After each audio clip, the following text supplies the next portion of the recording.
Santul, boa noite. Feliz noite, o Santul, todo seguir nossa página entrevista com feliz met die personal Ayana Corsou.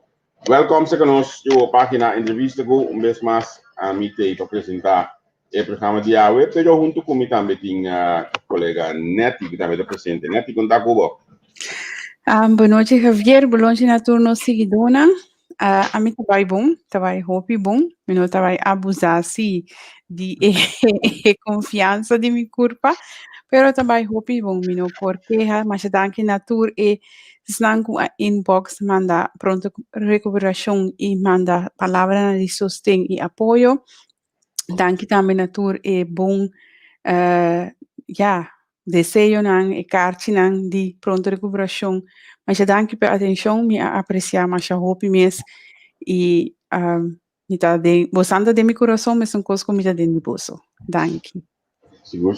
Mas também também bisa mencionar também aclarar o que passa já sabe aí. Sabe tá hora que de repente você me dispasse por já sabe tá net já piada.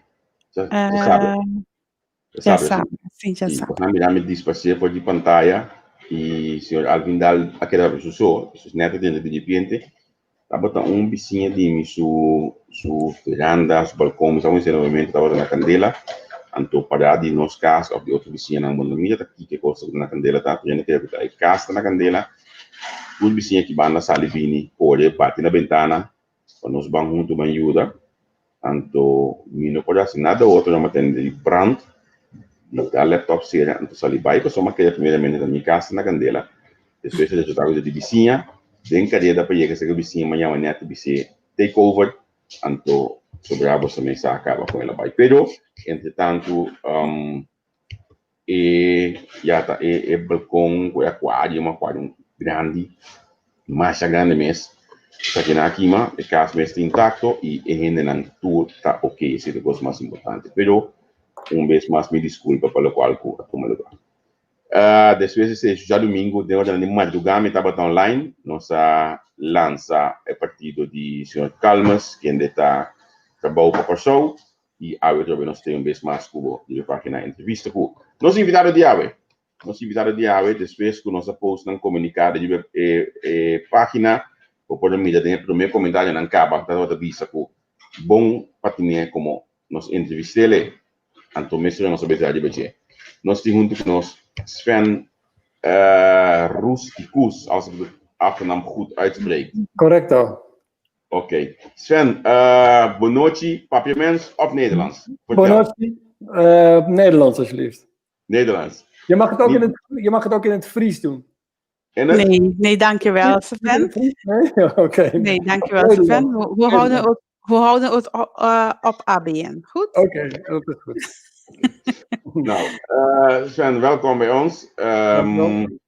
Ik denk dat de pagina niet onbekend is voor jullie van Greentown. Orlando was een paar keer als gast bij ons op de pagina.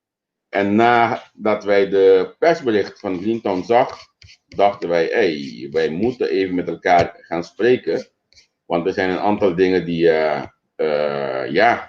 iedereen wil weten hoe het allemaal staat met Greentown. En dat is gelijk de eerste vraag. Hoe zit het met Greentown actueel? Wat kan je ons vertellen? Nou ja, kijk, dat staat ook in het persbericht.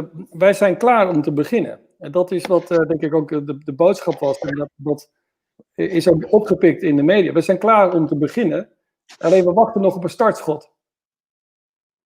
Als je zegt, we zijn klaar om te beginnen, we wachten op de startschot. Van wie of van welke kant zou die startschot moeten komen? Nou, dat is de eigenaar van het terrein en dat is de overheid. En uit monden van de overheid zal dat RDK moeten zijn of een andere, misschien de minister van Economische Zaken of de minister-president of de minister van Ruimtelijke Ontwikkeling. Maar het is eigendom van het land Curaçao. Dus als wij willen beginnen, dan zullen we toch samen met de overheid van Curaçao moeten werken aan een start. Is het dan al vastgesteld dat het terrein eigenlijk leeggehaald gaat worden, dat de raffinaderij helemaal opgeschort worden en dat jullie dan in aanmerking zouden kunnen komen voor Greentown? Nee, kijk, dat is nog niet besloten. Ondertussen wordt er natuurlijk doorgewerkt door RDK of door PMO, wordt er doorgewerkt naar het zoeken naar een oliepartner, een olieoperator. Kijk, maar wij hebben gemeend, en daar zijn we eigenlijk al 10 jaar mee bezig, dat we nu eens een keer het alternatieve plan moeten gaan ontwikkelen en goed gaan uitzoeken samen met de overheid. Er is natuurlijk al heel veel tijd gespendeerd en eigenlijk al verloren gegaan in het zoeken naar een nieuwe oliepartner. Was die gevonden, dan waren wij gestopt. Dan hadden we ook niet verder gegaan. Maar wij zien gewoon niet in dat er nog een oliepartner geïnteresseerd is in de olieraffinaderij. En ik vind ook dat als je het al 3 keer geprobeerd hebt, of misschien wel vaker. We hebben natuurlijk Chinezen gehad, Guangzhou Zhendong Energy. We hebben Motiva gehad uit Amerika, met Saoedische achtergronden nog. En we hebben nu onlangs hebben we Clash gehad. En als die alle 3 al afhaken, en misschien zijn er nog meer partijen langs geweest, dan moet je toch wel bij jezelf te raden gaan van, moeten we nu niet eens een keer gaan kijken naar een volledig alternatief? En dat is wat wij eigenlijk al vanaf 2010, we zijn al 10 jaar bezig. En ik kan heel goed begrijpen dat het 10 jaar geleden moeilijk was om zo ver vooruit te kijken. Maar nu is de raffinaderij officieel wordt niet meer verhuurd, al een half jaar lang, of al 9 maanden lang. Hij staat al meer dan een jaar stil. Dan denk ik, nee jongens, laten we nu gewoon een beslissing nemen. Met name in deze tijd. Want kijk, als we kijken naar de wereld om ons heen, de wereld verandert. De vraag naar olie wordt minder. Wat je ook ziet is dat er nog wel vraag naar olie blijft uiteraard. Maar daarvoor heb je moderne raffinaderijen nodig. Die hebben al moeite om geld te verdienen. En Curaçao heeft gewoon niet een moderne raffinaderij. En ligt ook heel ongunstig gepositioneerd. Je moet ruwe olie naartoe varen. Dan moet je dat weer wegbrengen. Dus het is niet logisch om daar nog mee door te gaan. En we hebben heel veel respect voor de raffinaderij. Echt ontzettend veel. Ik ben zelf, ik heb in Delft gestudeerd en ik heb stage gelopen bij Shell. Ik heb op een raffinaderij gewerkt. Ik vond het prachtig. Maar op een gegeven moment ben ik gaan inzien dat duurzaamheid of dat andere sectoren gewoon interessanter zijn.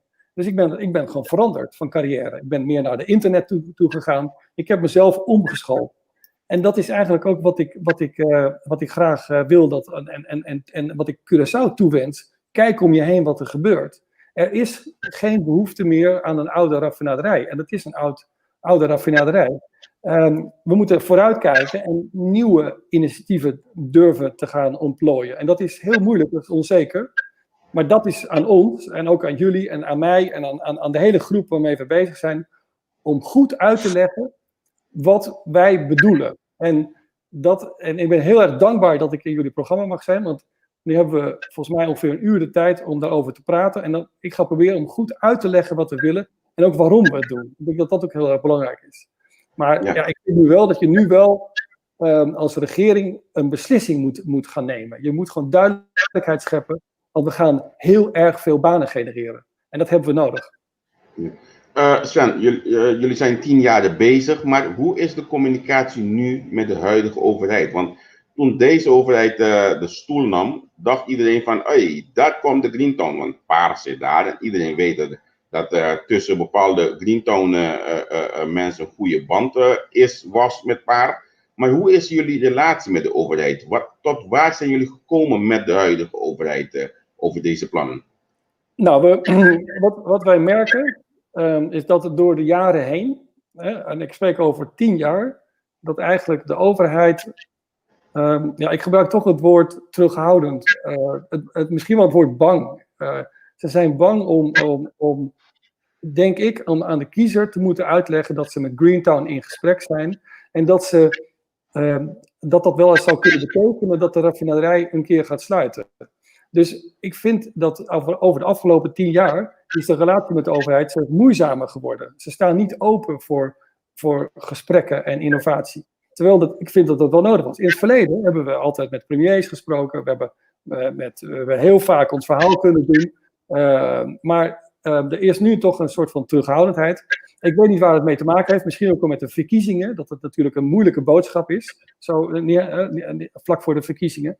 Maar we moeten iets doen met z'n allen. En dat is nu ook een pleidooi in deze uitzending. Wij willen heel graag met de overheid gaan samenwerken. Want we kunnen het niet alleen. Dat is ook duidelijk de boodschap.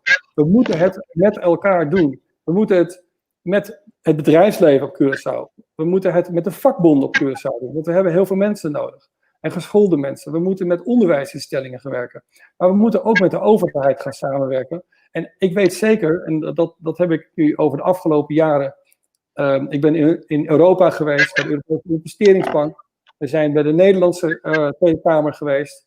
En iedereen zegt, fantastisch plan, maar je moet de overheid van Curaçao meenemen of meekrijgen in dit plan, anders gebeurt er niks. Nou, dat is nu eigenlijk voor mij ook een publieke uitnodiging naar de overheid. Ga met ons in gesprek. We zijn wel met bepaalde personen binnen de overheid in gesprek, maar dat zijn nog informele contacten. Ik zou heel graag een workshop willen organiseren met de overheid, waarbij wij zeggen wat wij denken en wat we willen en ook onze beperkingen. Dat gaan we ook aangeven, want we zijn nog niet helemaal perfect. Maar de overheid zal toch een partner moeten zijn. Het is een publiek-private samenwerking. En ik denk dat als we dat met z'n allen gaan doen, dan kunnen we hele hoge ogen scoren, ook internationaal. Want heel veel mensen, en misschien is dat wel een beetje wat makkelijker, omdat ik heb op Curaçao gewoond in 2010 en 2011, maar ik ben natuurlijk toch een outsider. Hè, en ik kijk met heel veel bewondering naar Curaçao. Ik heb afgelopen vrijdag de première van Boulado mee kunnen maken.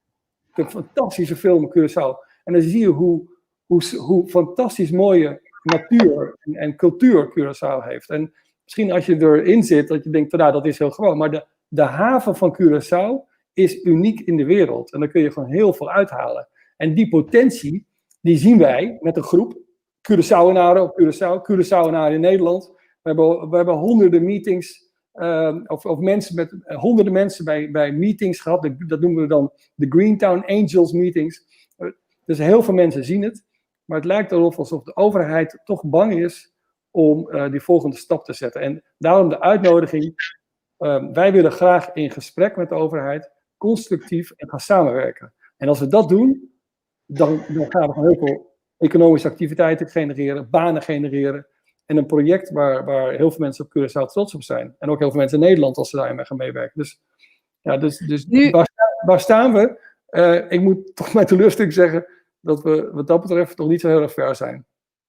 Nu is het zo dat een paar weken geleden, laten we zeggen een maand, minimaal geleden, was er in alle kranten en media tevoorschijn gekomen dat Jandino nieuw Curaçao willen lanceren. Ja. En het gaat om dezelfde terrein. Ja. Nu is mijn vraag. Is dat zeker? Dat weet ik niet. Is het hetzelfde terrein wat Jandino wil? Ik weet niet. Dat ik heb begrepen wel. En de heer Delanoy was ook in Nederland voor een of ander project. Maar het gaat allemaal om dezelfde plek. Ja, Delanoy was in Nederland. Ik heb hem een mail gestuurd om met hem te gaan praten. Maar daar heeft hij niet op gereageerd. Maar hij heeft wel iets anders gelanceerd ook in Nederland. Meneer Delanoy, wat ik heb gelezen uit de media, is dat hij in gesprek is met TNO. Juist. En ze willen dus een deel van het terrein al gaan gebruiken voor nieuwe ontwikkelingen. Nou, dat juichen wij alleen maar toe. Ja, dat zijn we helemaal niet tegen. Maar je moet je voorstellen dat het terrein 380 hectare is. Dat is gigantisch groot.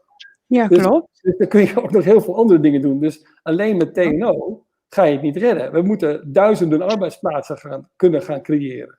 Nou, TNO is daar een onderdeel van. Dus wij juichen dat alleen maar toe. Of we willen daarin meewerken. Maar wij hebben vanuit onze kant ook nog een aantal ideeën die we willen gaan doen. En wat Jandino wil, het is mij niet helemaal duidelijk wat Jandino wil. Is dat nou een wijk ergens in Vichy Marchena, dat hij dat daar wil? Of is dat op het raffinaderijterrein? Kijk, Greentown is wat dat betreft heel duidelijk. Het is een alternatief plan en dat staat ook in onze oprichtingsstatuten. Het is een plan voor de herontwikkeling van het ISTA-terrein. Daar zijn we altijd heel duidelijk in geweest. En we willen niet omdat we de raffinaderij weg willen, absoluut niet. Maar we willen iets creëren wat beter is. Wat meer arbeidsplaatsen genereert. Wat meer economische activiteiten en dus ook belastingen. Want PDVSA betaalde geen belastingen. Nou, de bedrijven in Greentown wel. Of hoe we het straks ook wel mogen gaan noemen. Dus wij zien voor ons een toekomstplaatje wat beter, schoner en meer opbrengt voor Curaçao.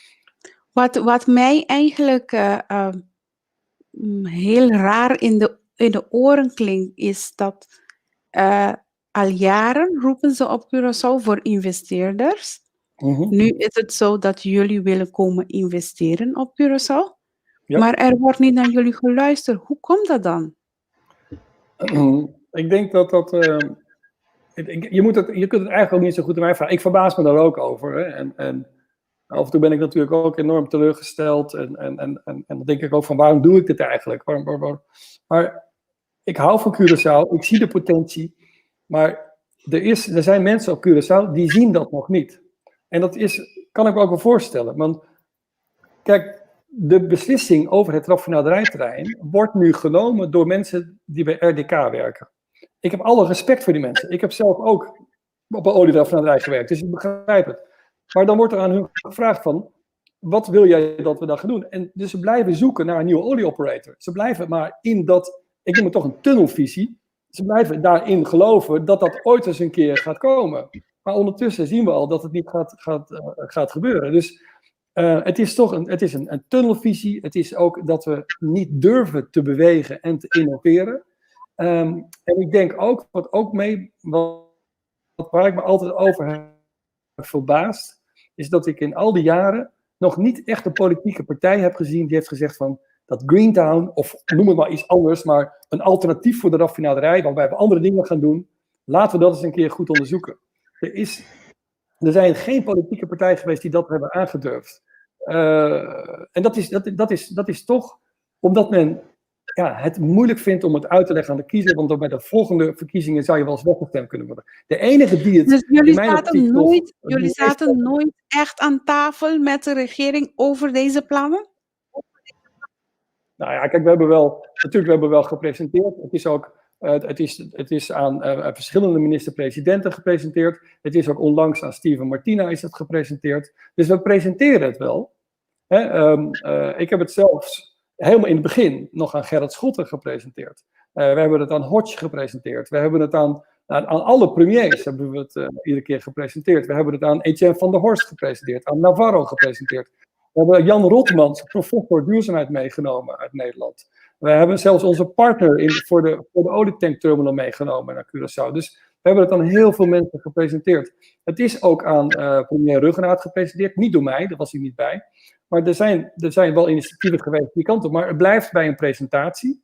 En dan vervolgens wordt er niks gedaan. Terwijl wij wel iedere keer zeggen, oké, laten we de volgende stap nemen. We gaan kijken naar wat betekent dat dan en hoe zouden we dan kunnen gaan samenwerken.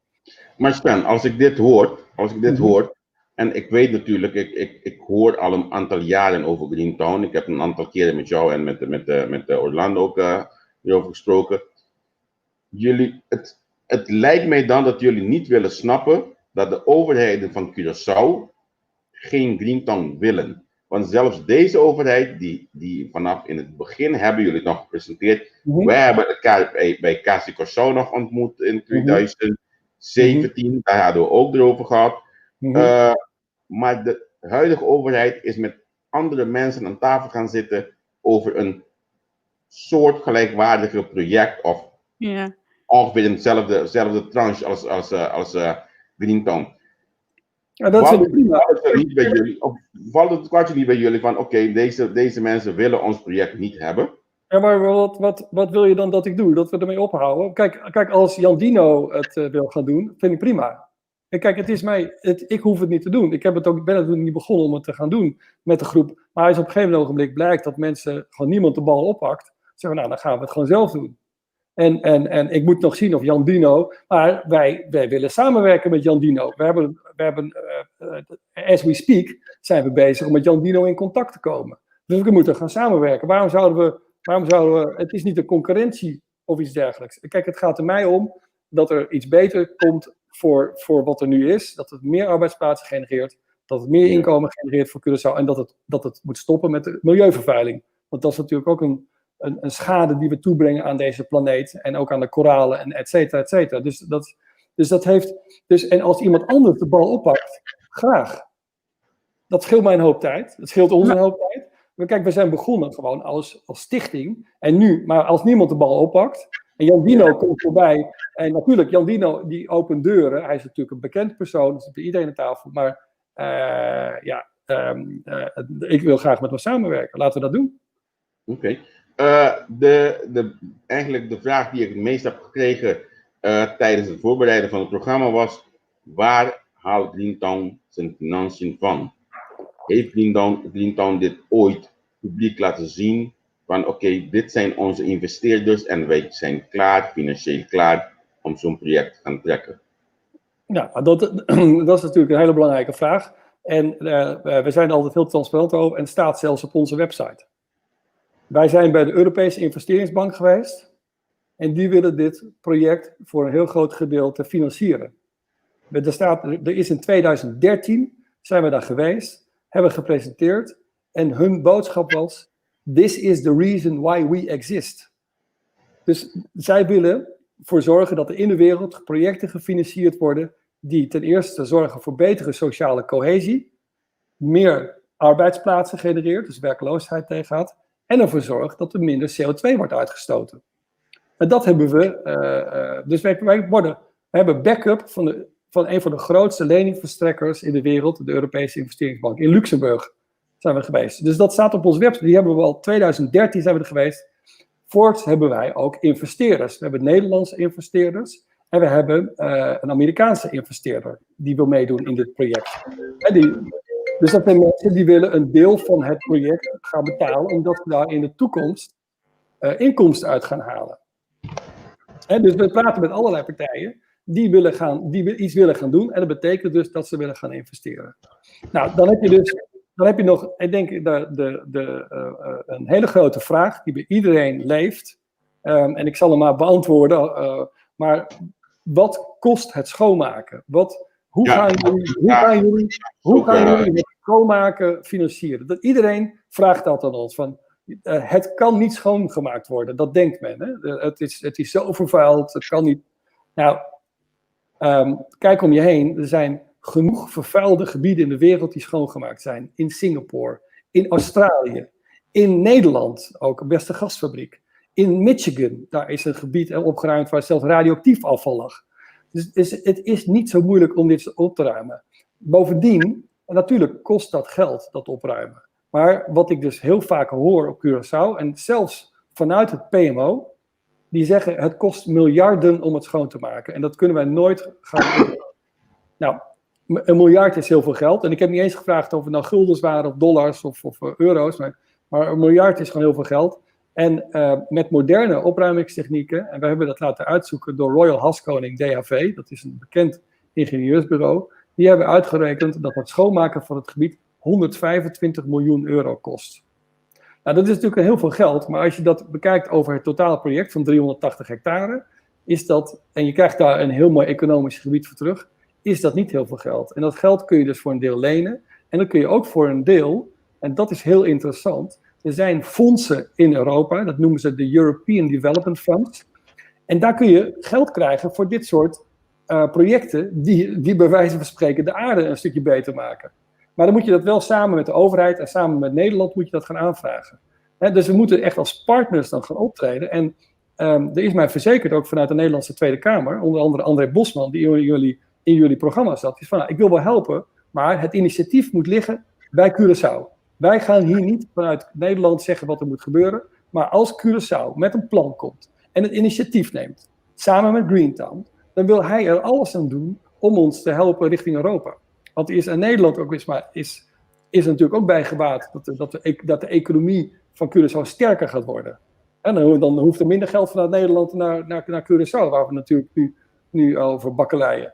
Maar er is gewoon heel veel mogelijk in Europa, dus maak gebruik van het feit dat je onderdeel bent van de Europese Unie. En daarmee kunnen we een deel van de schoonmaakkosten gefinancierd krijgen. En zo zijn er heel veel verschillende potjes waar je dat uit kunt halen. Maar daarvoor moeten we samenwerken. Sven, ik erger me behoorlijk aan wat je net zei over André Bosman. Het lijkt altijd hetzelfde antwoord. Ja, het moet vanuit Curaçao komen en dan gaan we op zoek naar... Als wij weten, het is een goed project voor het eiland, waarom gaan we niet op zoek naar die potjes en neem die potjes mee en dan kunnen wij aan tafel zitten, toch? Nou, graag. Gravier, laten we het gewoon doen. Laten we gewoon samen naar... Maar ik heb wel iemand nodig bij de overheid, want die is de eigenaar van het terrein. Maar laten we het gewoon doen. Jij en ik en nog mensen met Orlando. En we gaan het gewoon doen. En dan gaan we gewoon aanvragen. En we schrijven een plan. En dan moeten we wel iemand van de overheid, want die is eigenaar van het terrein, maar die kan er toch niet op tegen zijn. We kunnen dat toch wel gewoon proberen. En ik denk... Je hebt wel met politici te maken, Sven. Als jij met een potje aankomt, dan gaan alle deuren open. Dat weten we wel. Goed, maar, goed, maar kijk, Sinterklaas bestaat niet. En het werkt niet zo dat er zomaar even iemand naar je toe komt en zegt van, kijk, ik heb hier een potje. Kijk, ik zeg, er is een mogelijkheid om aanspraak te maken op een pot geld. Nou, dat is de Europese investeringsbank. Hè? Dus we kunnen een deel lenen. En we kunnen ook gewoon dat krijgen. Maar dan moeten we het wel samen gaan ophalen. En dat is een hele kleine moeite. Ja, en als je dan, of je politicus bent of niet, laten we dat gewoon gaan proberen. Maar Sven, is het dan niet wel een risico dat je eigenlijk moet gaan nemen? Want je zegt herhaaldelijk, er is een mogelijkheid om aanspraak te maken om een potje in Europese commissie of in Europese parlement. Maar het is niet iets vastgesteld.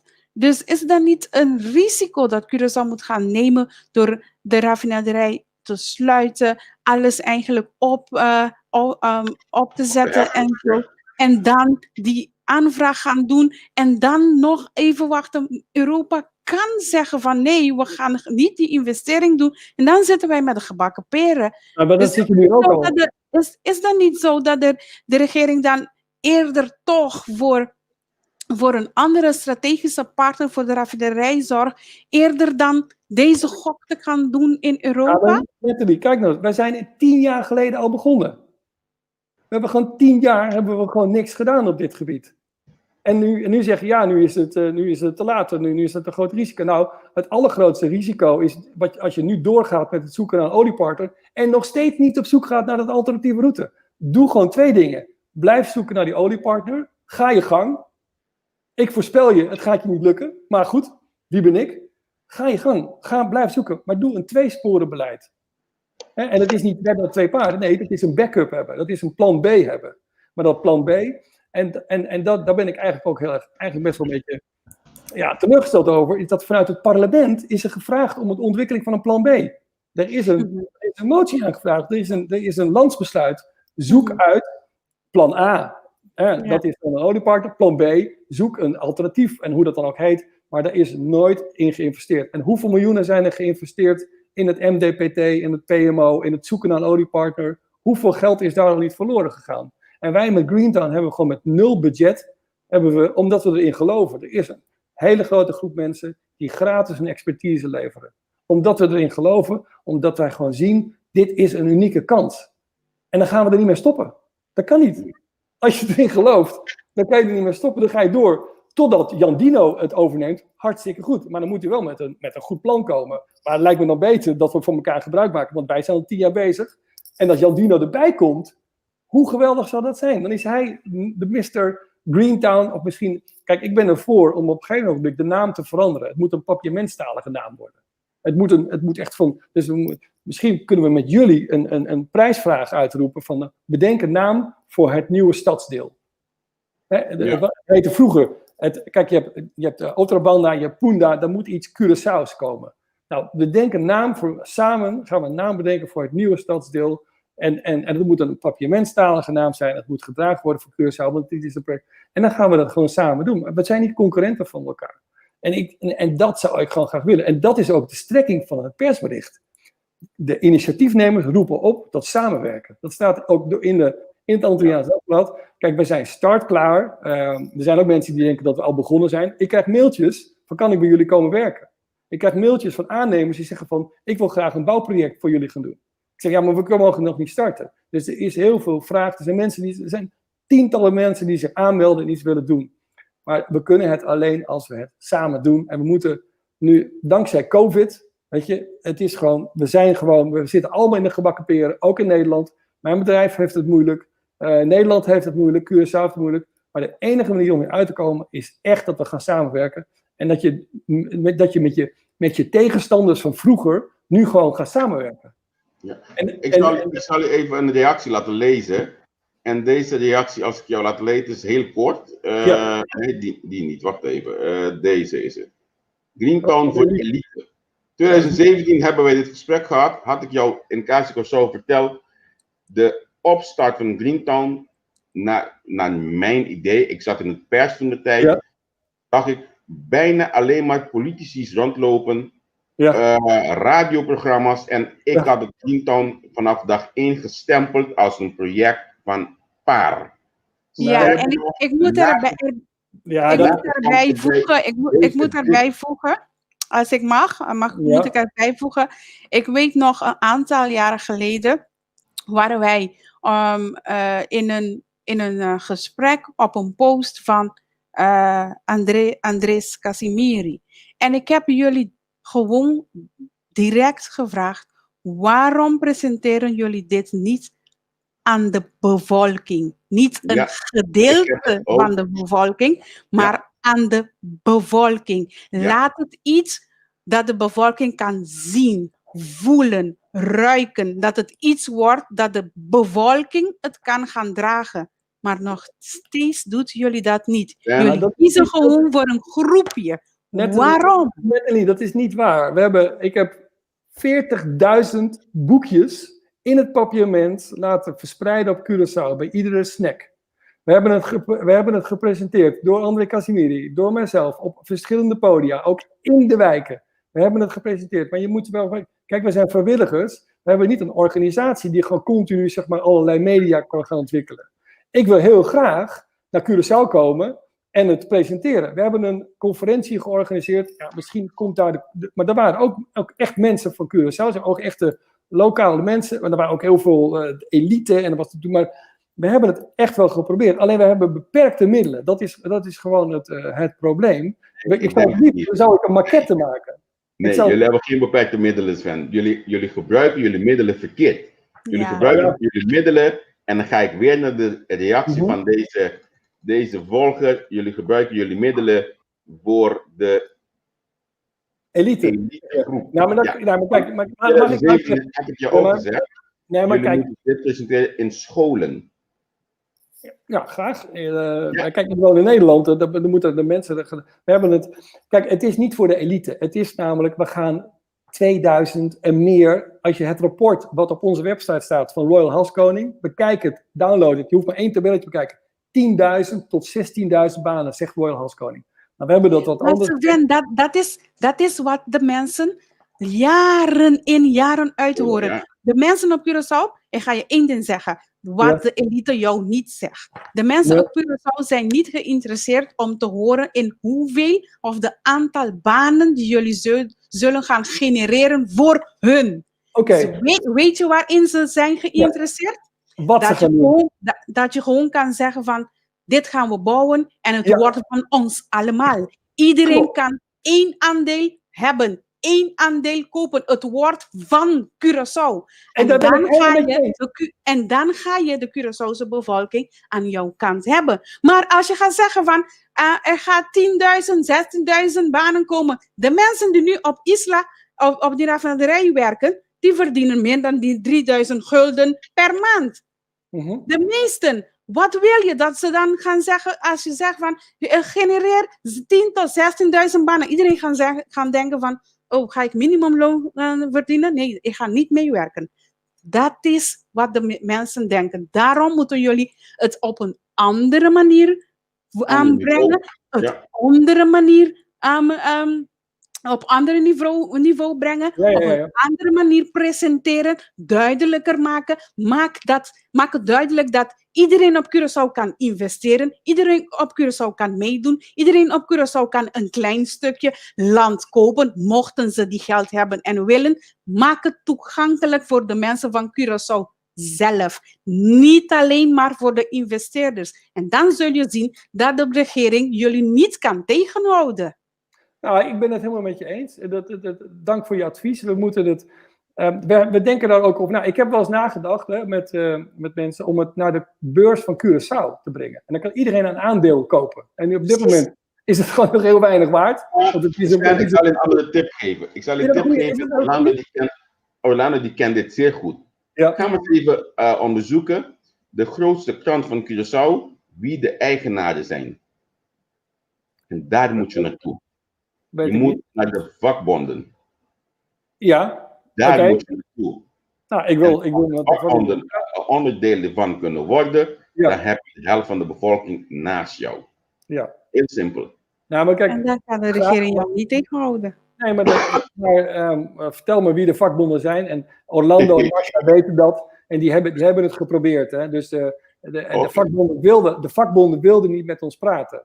En dat Cliff Christian is ontslagen. Dat is mede doordat hij met ons in gesprek was. En dat de vakbonden weigerden dat gewoon. Die vonden dat geen goed plan. Dus, maar Nathalie, ik vind het een heel goed idee wat je zegt. Geef iedere Curaçao nou een aandeel in Greentown. Dat is wat we willen. De opbrengsten moeten niet naar een paar mensen die toevallig oprichter zijn of aandeelhouder of investeerders.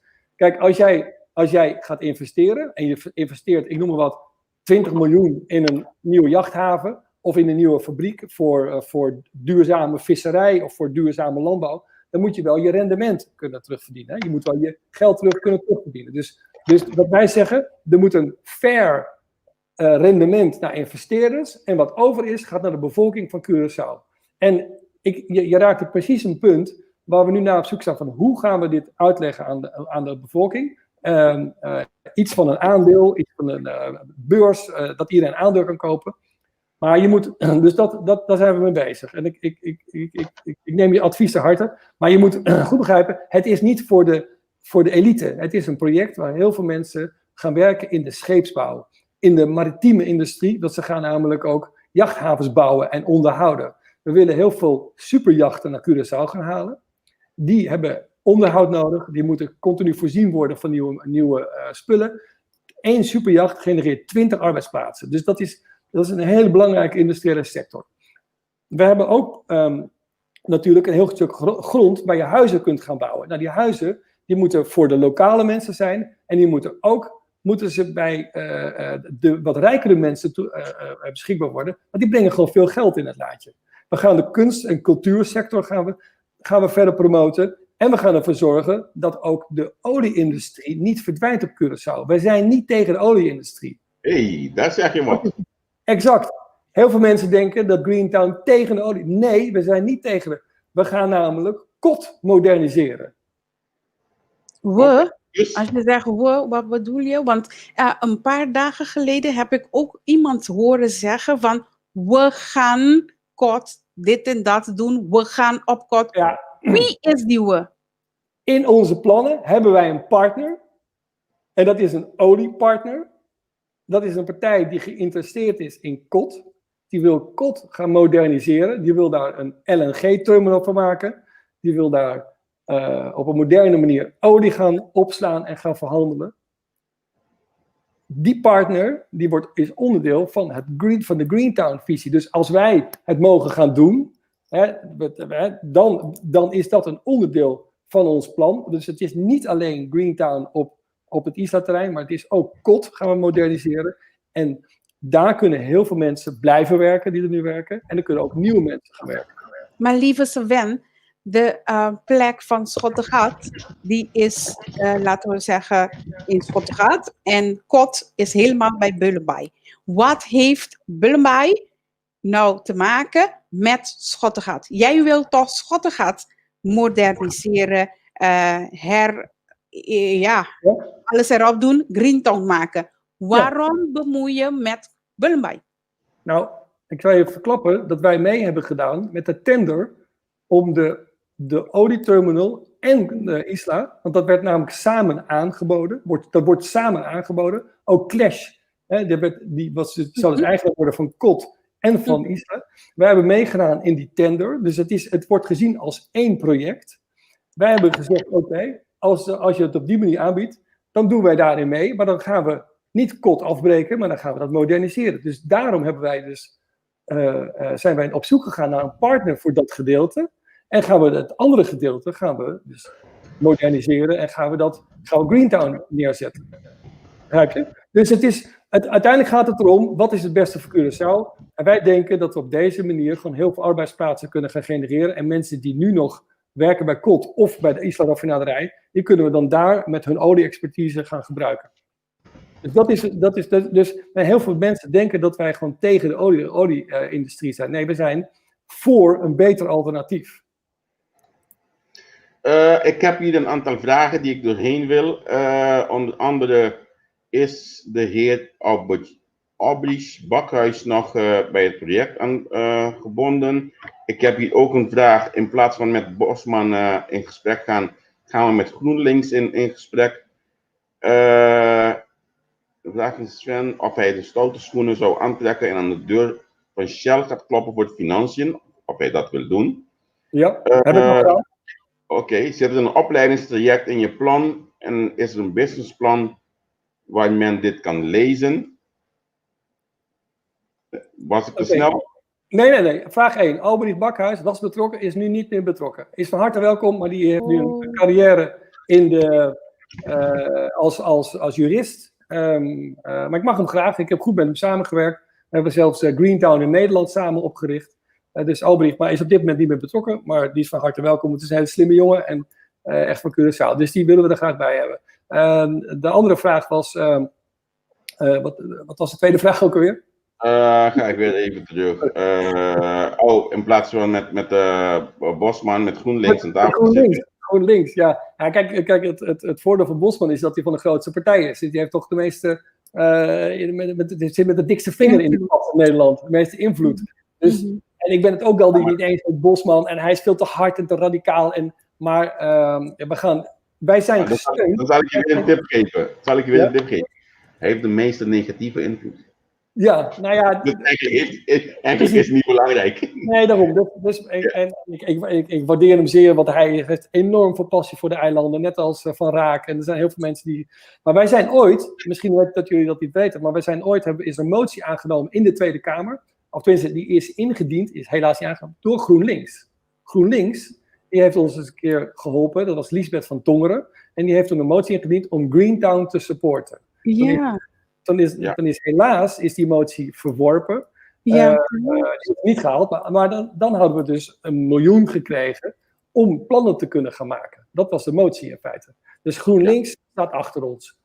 Je kunt je voorstellen dat nog meer linkse partijen, milieupartijen staan ook achter ons. Maar ik wil ook graag een grote partijen, want dat gaat om economie. En VVD is een partij van de economie. Dus ik weet zeker dat André Bosman, hij heeft het gezegd in jullie programma.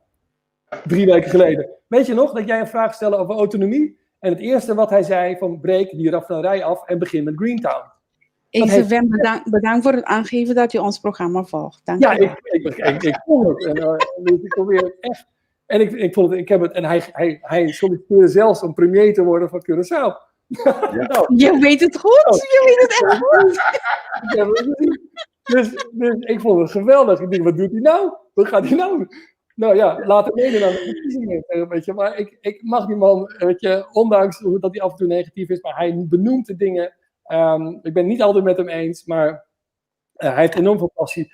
Dus de VVD is een belangrijke partner, maar ook GroenLinks, maar we moeten de partij op Curaçao hebben. En we zijn niet een partij van de par. Dat is absoluut niet waar. We zijn van geen enkele politieke partij. Nou, kijk eens even naar deze vraag. Kijk eens even naar deze vraag die net binnenkomt. Nee, die niet. Het gaat soms te snel voor mij. Ja. Javier of Natalie, Puntre, Kiko, David Dick team te maken met Greentown. Wat heeft David Dick te maken met Greentown? Nogmaals, mijn opmerking van 3 jaar terug van te veel politici en treurig. Ik moet zeggen, dat was niet helemaal een handige move. En dat is ook heel kort geweest. Ik was er toen niet bij betrokken. Ik was toen even niet actief in Greentown. Ik weet ook dat André Casimiri dat ook een moeilijke vond op dat moment. Dus David Dick, ik kende hem niet. Maar hij is heel even betrokken geweest in Greentown, maar nu niet meer. Dus ik vind niet dat je daarmee kunt zeggen dat het een ik ben gewaarschuwd op een gegeven moment van kijk uit, hij probeert Greentown te ontmantelen. Dat werd me wel geappt. Dus ik ben wel op mijn hoede geweest. Maar op een gegeven moment is hij was het niet zo dat hij in Nederland kwam onderhandelen namens voor Greentown? Nee. Ik heb David Dick nooit gesproken. Oh. Nooit. Ik heb hem alleen via videoconference gesproken, maar ik heb hem nooit gezien. Dus hij is heel even. Daarmee kun je niet zeggen dat Greentown een par-project is. Greentown is een project van heel Curaçao. Het zijn, omdat we daar gewoon economie in hebben, ecologie zit erin. Het is echt en we zijn nooit, we hebben het nooit exclusief aan één bepaalde partij gegeven. Dat willen we ook niet. We zijn een burgerinitiatief en we proberen eigenlijk vanuit de burgers proberen we de politiek in een bepaalde richting te brengen. Maar dan heb je hier een aantal politieke opmerkingen. Ik heb hier in mijn app van partijleider van Trabouw Pacorso, Reinox Kalmers, die vraagt van waarom zijn jullie niet geïnteresseerd om bij de terrein van Mal, om daar te gaan ontwikkelen met Greentown. En dan heb je hier ook op onze uitzending Charles Cooper van MFK. Ik wil geen Greentown op Curaçao. 2 op Mal terrein en 1 op San Nicolaas Bandenbouw. Ga maar met de eigenaar onderhandelen. Waarom willen jullie per se jullie terrein van de regering? Dus je hebt hier eigenlijk in dit geval oppositie die toch een andere kant gaat. Ja. Nou, goed. Kijk, ik kan dat goed begrijpen, maar het kan niet. Het kan niet op het terrein van Willy Maal. Het is namelijk, wat heb je nodig? Je hebt een diepe zeehaven nodig. Want we gaan namelijk heel veel grote jachten naar Curaçao halen. Die hebben gewoon veel water onder hun schip nodig. Ten tweede, er ligt straks gewoon een braak terrein. Want je kunt blijven doorzoeken naar een oliepartner. Maar er ligt straks een terrein midden in Willemstad wat ongebruikt is. Dus laten we dat gewoon gaan herontwikkelen. En de haven van Curaçao biedt gewoon heel veel mogelijkheden. Dat kun je niet op het terrein van Willy Maal doen. Dat kan gewoon niet. Die mogelijkheden zijn er niet. Oké. Ik had nog één opmerking die ik net zie. Darren, ik had dit ook als een vraag. Ja, een goede vraag. China te maken, LTD te maken met Greentown Curaçao. Heb ik nog nooit van gehoord. Greentown China, nog nooit. Er zijn, als je gaat googlen, zal het woord Greentown... Javier Poneombiamas. Ja? Wat heeft Greentown China Ltd te maken met Greentown Curaçao? Ja. Toen de Chinezen kwamen, spraken ze ook over deze raffinaderij sluiten. Ga je uitleggen? Ja. En een nieuwe raffinaderij op te bouwen bij Kot, waar jij nu erover sprak over een NLG raffinaderij. Ja. Dus, dat was ook dan. Kijk, we hebben natuurlijk Chinese mensen. Kijk, Greentown. Kijk, als je gaat googlen het woord Greentown, zul je verschillende zoekresultaten vinden. Maar China hebben we geen contacten mee. Dat China destijds misschien aan heeft gegeven dat ze een nieuwe raffinaderij willen bouwen op Kot. Dat is hun idee geweest. Maar je moet wel nagaan dat een nieuwe raffinaderij bouwen kost gewoon ongelooflijk veel geld.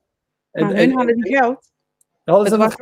Ja, ze hadden die geld. Het probleem was niet dat ze de geld niet hadden. Het probleem was dat Nederland niet eens was dat de Chinezen invloed zouden hebben in de Caribische gedeelte. Dat is wat...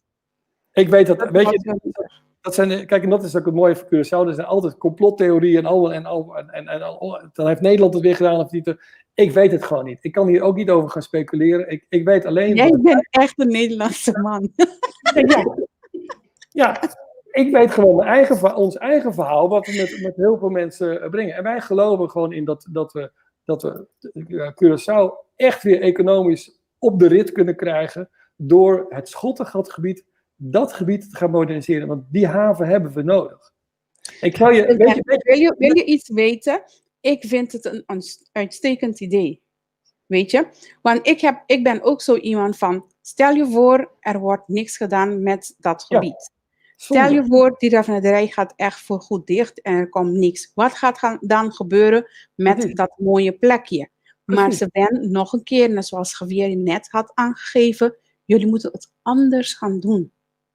Ik ben het anders gaan verkopen. Jullie moeten het echt anders gaan verkopen aan de bevolking. Dat gaan we doen. Wacht maar. We hebben nu... Ik krijg hier een opmerking van Charles Groep. Ik heb het fout gelezen net, zijn opmerking. Hij wil juist 3 Greentowns. Oh, 3? Maar niet op Schottengatweg. 3. Oh? Maar niet op Schottengatweg. Nee, maar kijk, dus wel in Bandenbouw en Bandariba. Kijk, ik wil heel graag... Kijk, ik ben niet een projectontwikkelaar. Ik wil heel graag Curaçao vooruit helpen. Dus als ik kan helpen om ergens anders economische activiteiten, duurzame economische activiteiten, om ergens anders de landbouw te stimuleren, om ergens anders visserij te stimuleren, dan wil ik heel graag helpen. Maar ik moet ook een bepaalde focus houden. En de focus is wat dat betreft nu op Greentown zelf. Maar Greentown moet wel een stimulans, een motivatie zijn om ook op andere plekken op het eiland duurzame energie te gaan op te gaan werken, duurzame landbouw. Weet je wat een groot probleem van Greentown is geweest? Is dat heel veel mensen niet begrijpen wat Greentown is. Heel veel mensen zeggen, er komen hotels. En er zijn er genoeg hotels. Er komen resorts. Er zijn genoeg. Precies. Mm-hmm. Mag ik je proberen uit te leggen, heel kort, wat Greentown is? Graag. En ik heb er iets voor bedacht. Ik heb bedacht, we hebben iets bedacht, laat ik het zo zeggen. We hebben bedacht, Greentown is een smart city. En smart zijn ook de afkortingen, de 5 afkortingen van de activiteiten die we gaan ontwikkelen. En dan kun je ze onthouden namelijk. 1, sustainability. 2, maritieme technologie. En maritieme activiteit, dus maritiem. 3 is art en cultuur en sport. En de R, 4 is van real estate. En 5 is de tankterminal. En als iemand anders de tankterminal wil doen, is dat ook prima. Maar die kunnen wij meenemen in onze scope. Dus sustainability, maritiem, art, real estate en de tankterminal. En sustainability houdt in innovatieve landbouw. Het houdt in innovatieve visserij. Dat we op duurzame manier visserij gaan. Ook innovatieve energie. Met algen gaan werken. En samen met TNO gaan werken. Wat Jonky de Lanoy al mee bezig is. Valt helemaal binnen onze visie. Dan een van de grootste economische sectoren die al heel snel kan beginnen. Is die maritieme sector. Dus dat zijn jachthavens voor grote superyachts. Maar ook de scheepsbouw verder uitbreiden. We gaan met Damen Shipyard zitten van, heb je meer land nodig? Want er komen straks heel veel boten naar Curaçao en die gaan we onderhouden en gaan we misschien ook hier bouwen. Dus, dus we gaan echt de maritieme sector ontwikkelen. Dan hebben we de art sector, dat is cultuur. En misschien heb je plaatjes gezien dat er een soort van landmark building, noemen we het dan, een prominent gebouw. Niet te veel beton, het moet niet een Aruba worden, nee, het moet echt een karakteristiek. Maar dan gaan we de cultuur van Curaçao. Ik heb de film Boulado gezien, hoe geweldig. Dus de cultuur van Curaçao gaan we daar veel meer promoten. Want het is een exportproduct, dat willen mensen gewoon graag zien. Dus dat is het. En onder die art valt ook sport. Dus art, cultuur en sport. De best betaalde koninkrijkssporters zijn Curaçaoenaren. Dat weten we allemaal. Hè? De baseballers, die bakken met geld. Nou, die willen echt wel iets terug doen. Dus we gaan de sport stimuleren op Curaçao. Hartstikke goed voor de jeugd. Dus enorm. En dan hebben we de R, nou, dat is real estate. Nou, en dat is ook het mooie. We gaan waterfront. We willen graag, ik ben misschien iets te stellig, maar we willen heel graag waterfront real estate gaan creëren. Dus mooie huizen die heel duur betaald worden, die veel belasting opleveren voor de Curaçaose staatskas, maar ook mooie moderne huizen voor gewone mensen. Hè? Dus die daar Kijk daar. Ja, dus dat zijn. En dan hebben we natuurlijk nog de tankterminal, maar die hebben we al behandeld. Dus het is een smart city. En als je kunt onthouden, sustainability, maritiem, art, real estate en tankterminal, dan hebben we ze allemaal. En dat is Greentown. En ik zeg niet dat dat het enige is. Er gaat in de toekomst nog heel veel. Maar dat is een proces waar we met z'n allen ingaan. En hoe geweldig is dat als je dat met z'n allen ingaat?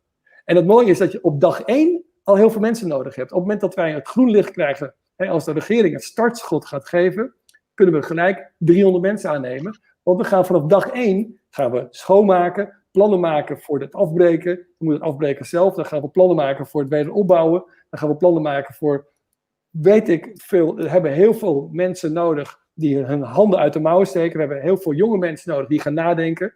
Maar reken maar dat zeg maar, opgeleid Curaçaoenaren in Nederland, die komen allemaal terug. Ik spreek ze in Nederland. Jeffrey Gums, allemaal. Die willen allemaal, of Jerry, die willen allemaal komen. Ze willen gewoon meehelpen. Dus we gaan gewoon... Jerry Gums, ken je die? Oh, Jerry Gums. Jerry Gums. Het zijn een hele slimme jongen. Wageningen Universiteit, die doet altijd mee. Ik heb ook samen met hem in de Tweede Kamer gezeten. Dus we gaan gewoon jonge mensen naar Curaçao halen, omdat we gewoon heel veel werk hebben vanaf dag 1. Ja, en ik moet ook toegeven, we weten nog lang niet alles. Maar dat is ook een risico. Of we moeten gewoon iets durven met z'n allen. Want als je niet durft en niet... Ik heb wel eens... Kijk, ik ben natuurlijk een outsider. Ik ben een Fries. Ik heb toevallig op Curaçao gewoond. Ik hou van het eiland. Ik kom er ieder jaar. Ik heb heel veel vrienden nog steeds. Maar wat ik merk is dat er zo weinig zelfvertrouwen is. Er zijn en eigenlijk nog ook heel veel bij de elite. De elite zegt, we kunnen dit niet. En dat heb ik gemerkt. Hè. Toen ik in 2011 presenteerde aan de elite, want ik heb ze gesproken, en bij de Rotary en dat soort zaken. Die mensen gaven nog de meeste tegengas. Die zeiden, dat kunnen we niet. Je bent Icarus, je wil naar de zon. Sven, je bent een verkoper. Weet je, dus, maar die geloven er ondertussen ook wel iets meer in. Dat weet ik, maar er is zo weinig zelfvertrouwen. En ik denk dat als we er overheen stappen en dit project pakken, we gaan ervoor. We zijn met z'n allen wereldkampioen baseball geworden, een aantal jaren geleden. En dat was een combinatie van Nederlanders, Friesen, Groningen, Arubanen en Curaçaoenaren. En we zijn wereld. En dat is gewoon wat we ook met dit project ook kunnen doen. En ik geloof erin en ik ga ermee door totdat het gebeurt. Of Jan Dino doet het, ook goed. Dat is ook prima. Maar we moeten gewoon, jongens... Is het niet een idee om meneer De Boer te benaderen? Want hij heeft toch Plaza Hotel laatst verkocht. Misschien heeft hij nu een invloed via APC. Ja, het is APC. Het is niet De Boer. Het is echt niet De Boer. Die gaan we ook benaderen. Die man heeft ook heel veel connecties. Of misschien... Weet je wie we ook moeten benaderen? Elon Musk. Of Richard Branson. Dat soort ondernemers. Van die mensen die de Elon Musk, die moeten we hebben. De oprichter van Tesla en SpaceX. Die zeggen van Elon, wil je helpen? Ik zou je nog een tip geven. Misschien moet je deze mensen ook benaderen, Sven. Je bedoelt de Chinezen? Toch? Ze hebben wel geld, Sven. Ze hebben geld. Met Shell gezocht. Er is genoeg geld. Je moet alleen een goed verhaal en een goed plan hebben. En dan Sven, ik heb een vraag. Zijn jullie ook onderdeel van SMOK? Nee, SMOK is een andere. Peter van Leeuwen en Sandra. Nee, dat is een aparte stichting. SMOK is voor beter milieu. Hè? En wij zijn echt voor betere economische of meer economische ontwikkelingen. Want iemand had een vraag, die vroeg aan Sven of ze onderdeel zijn van SMOK en of ze achter die geld zitten dat SMOK eigenlijk verwacht dat Shell Curaçao zou moeten teruggeven in verband met de vernietiging van de bodem. Nee. We zijn niet. Nog wel even terugkomend op die vraag van Shell. Ik heb vrienden die bij Shell werken en die helpen mee op dit moment. Die helpen mee met het uitrekenen van wat het kost om het schoon te maken en wat de waarde is van het staal. Want wist je dat het opruimen van de raffinaderij... Dankjewel, Sven. Zeg het hardop, Wacht even. Het opruimen van de raffinaderij, dus niet het schoonmaken. Het schoonmaken kost geld, maar het opruimen, het ontmantelen van de raffinaderij kan tegen 0 gulden gedaan worden. Sterker nog, er zijn mensen die zeggen dat het zelfs geld oplevert. En hoeveel dat is, daar helpt Shell me mee om dat uit te rekenen. Dat gaat van de 10 tot 20 tot 30 tot 50 miljoen gulden of euro's, dat weet ik allemaal niet. Maar het schoonmaken, het opruimen van de raffinaderij, het ontmantelen, kan tegen 0 gulden kosten. Nou, dan moeten jullie misschien Clash als partner zoeken. Ja, vind ik ook. Nee, Clash is een asset stripper. Maar nee, dat was niet. Oh. Nee, even terug naar mijn vraag, Sven. Guangdong doet zaken met Shell. Is dat geen link voor jullie? En PDVSA. Ja, die doet weer zaken met Shell en Guangdong. Het blijven... Ja, maar kijk, wat willen die mensen? Kijk, als zij willen investeren in een duurzaam project, wat dit is, een ontwikkelingsproject, en niet zozeer in een olieraffinaderij, vind ik dat prima. Nou, maar dat is prima dat de mensen geld willen nemen en die willen ook een bepaald rendement hebben. Dat is prima. En of het nou, we moeten wel kijken waar het vandaan komt. Die moeten niet te veel invloed gaan krijgen, dat soort mensen. Maar reken maar dat op het moment dat wij mogen beginnen, dat er nog veel meer investeerders op ons afkomen. En zeg nou, want er is gewoon heel veel geld in de wereld. En we worden benaderd door Amerikaanse partijen die willen meehelpen, meedenken. Er is gewoon heel veel geld in de wereld en er zijn niet zoveel locaties waar je nog kunt gaan ontwikkelen. Dat is er niet zoveel meer. In de Sahara misschien. Maar dit is in een van de mooiste havens ter wereld. Heb je 380 hectare terrein, wat weer een greenfield is. Het is nu een brownfield, maar het wordt een greenfield. En daar kunnen we, en we moeten er ook heel goed over nadenken, Gravier, Nathalie, dat het niet een of andere betondorp wordt. Het moet echt een Curaçaose atmosfeer hebben. Het moet gewoon heel mooi worden. En er moet inspraak komen voor allemaal mensen. Dus het moet niet een heel kil gebied gaan worden, absoluut niet. Het moet heel gezellig zijn. Wat je vanavond zeker hebt bereikt, dat alle 21 parlementariërs hebben gevolgd. Want ze gaan beginnen verder met hun vergadering. Dat zou om 4 uur starten. Dus ze hadden zeker de tijd om dit interview te volgen. Dus ik hoop dat zij meer informatie nu hebben over Greentown.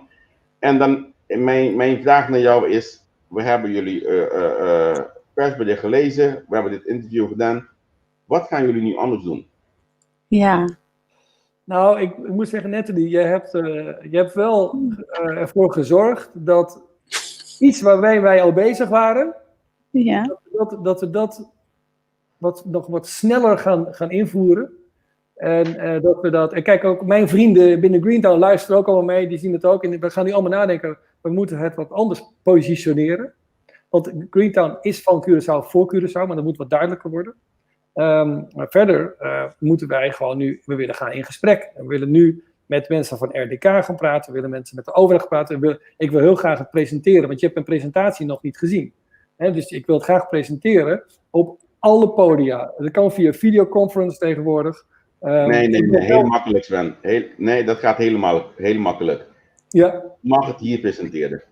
Nou, je mag het via NVC presenteren en dan kijkt de hele bevolking sowieso. Nou, dan ik wil heel graag... En dan neem tegen een redelijke fee? Tegen een redelijke fee? Ja. Zo werkt het dus.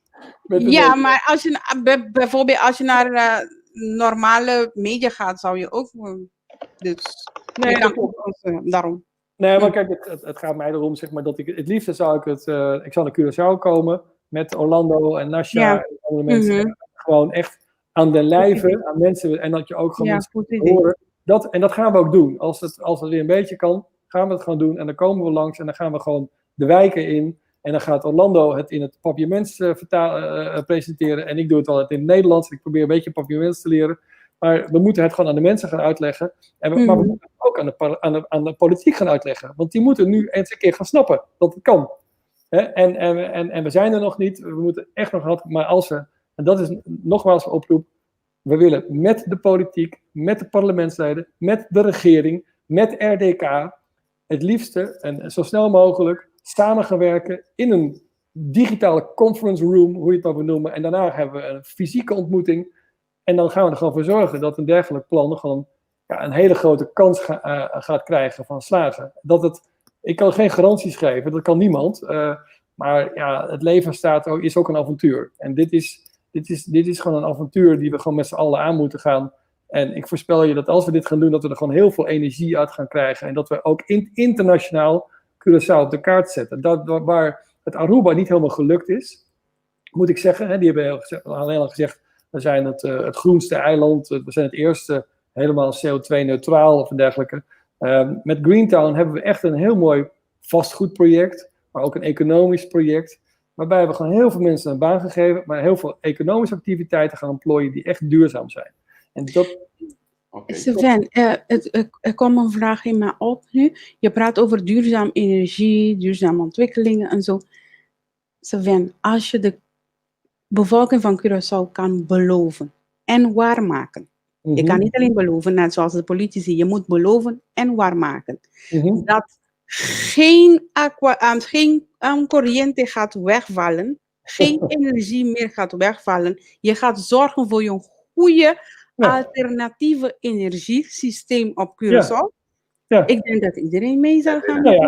Kijk, dat kan tegenwoordig. Je moet het duurzaam opwekken. En dan heb je batterijen, om het daarin op te slaan. En dan vervolgens, op het moment dat als de zon even er niet is, of dat de wind wegvalt, of dat... Kijk, deep sea water cooling, dus het gebruik maken van het temperatuurverschil. Ja, Gerrit Schotten heeft zoiets ook gepresenteerd. Dat is er altijd. Dus als je die... En ik zeg niet dat je... Kijk, misschien dat je als backup nog een kleine gascentrale nodig hebt. En dat is helemaal geen probleem. Maar de primaire energievoorziening dan in Greentown en uiteindelijk ook voor de rest van Curaçao kan gewoon op duurzame manier. Want wat heeft Curaçao? Die hebben zon en over het algemeen veel wind. En er wordt ook nog een oceaan waar je energie uit kunt halen. Dus er zijn gewoon ongelofelijke... en het is niet alleen dat we energie heel goedkoop kunnen gaan opwekken. Want de energie op Curaçao is ongelooflijk duur. Het water Curaçao is ongelooflijk kostbaar. Duurder dan in Nederland. Maar het is niet alleen dat je het gewoon goedkoper maakt, maar het is ook dat je de kennis gaat opbouwen. Want wij hebben in Nederland geen felle zon. Nou, maak een research overeenkomst samen met TU Delft, met allerlei universiteiten, met Wageningen. En maak een luchtbrug om, zeg maar, de duurzame kennisgebieden die Nederland ook verder wil gaan ontwikkelen, om dat Curaçao te gaan doen.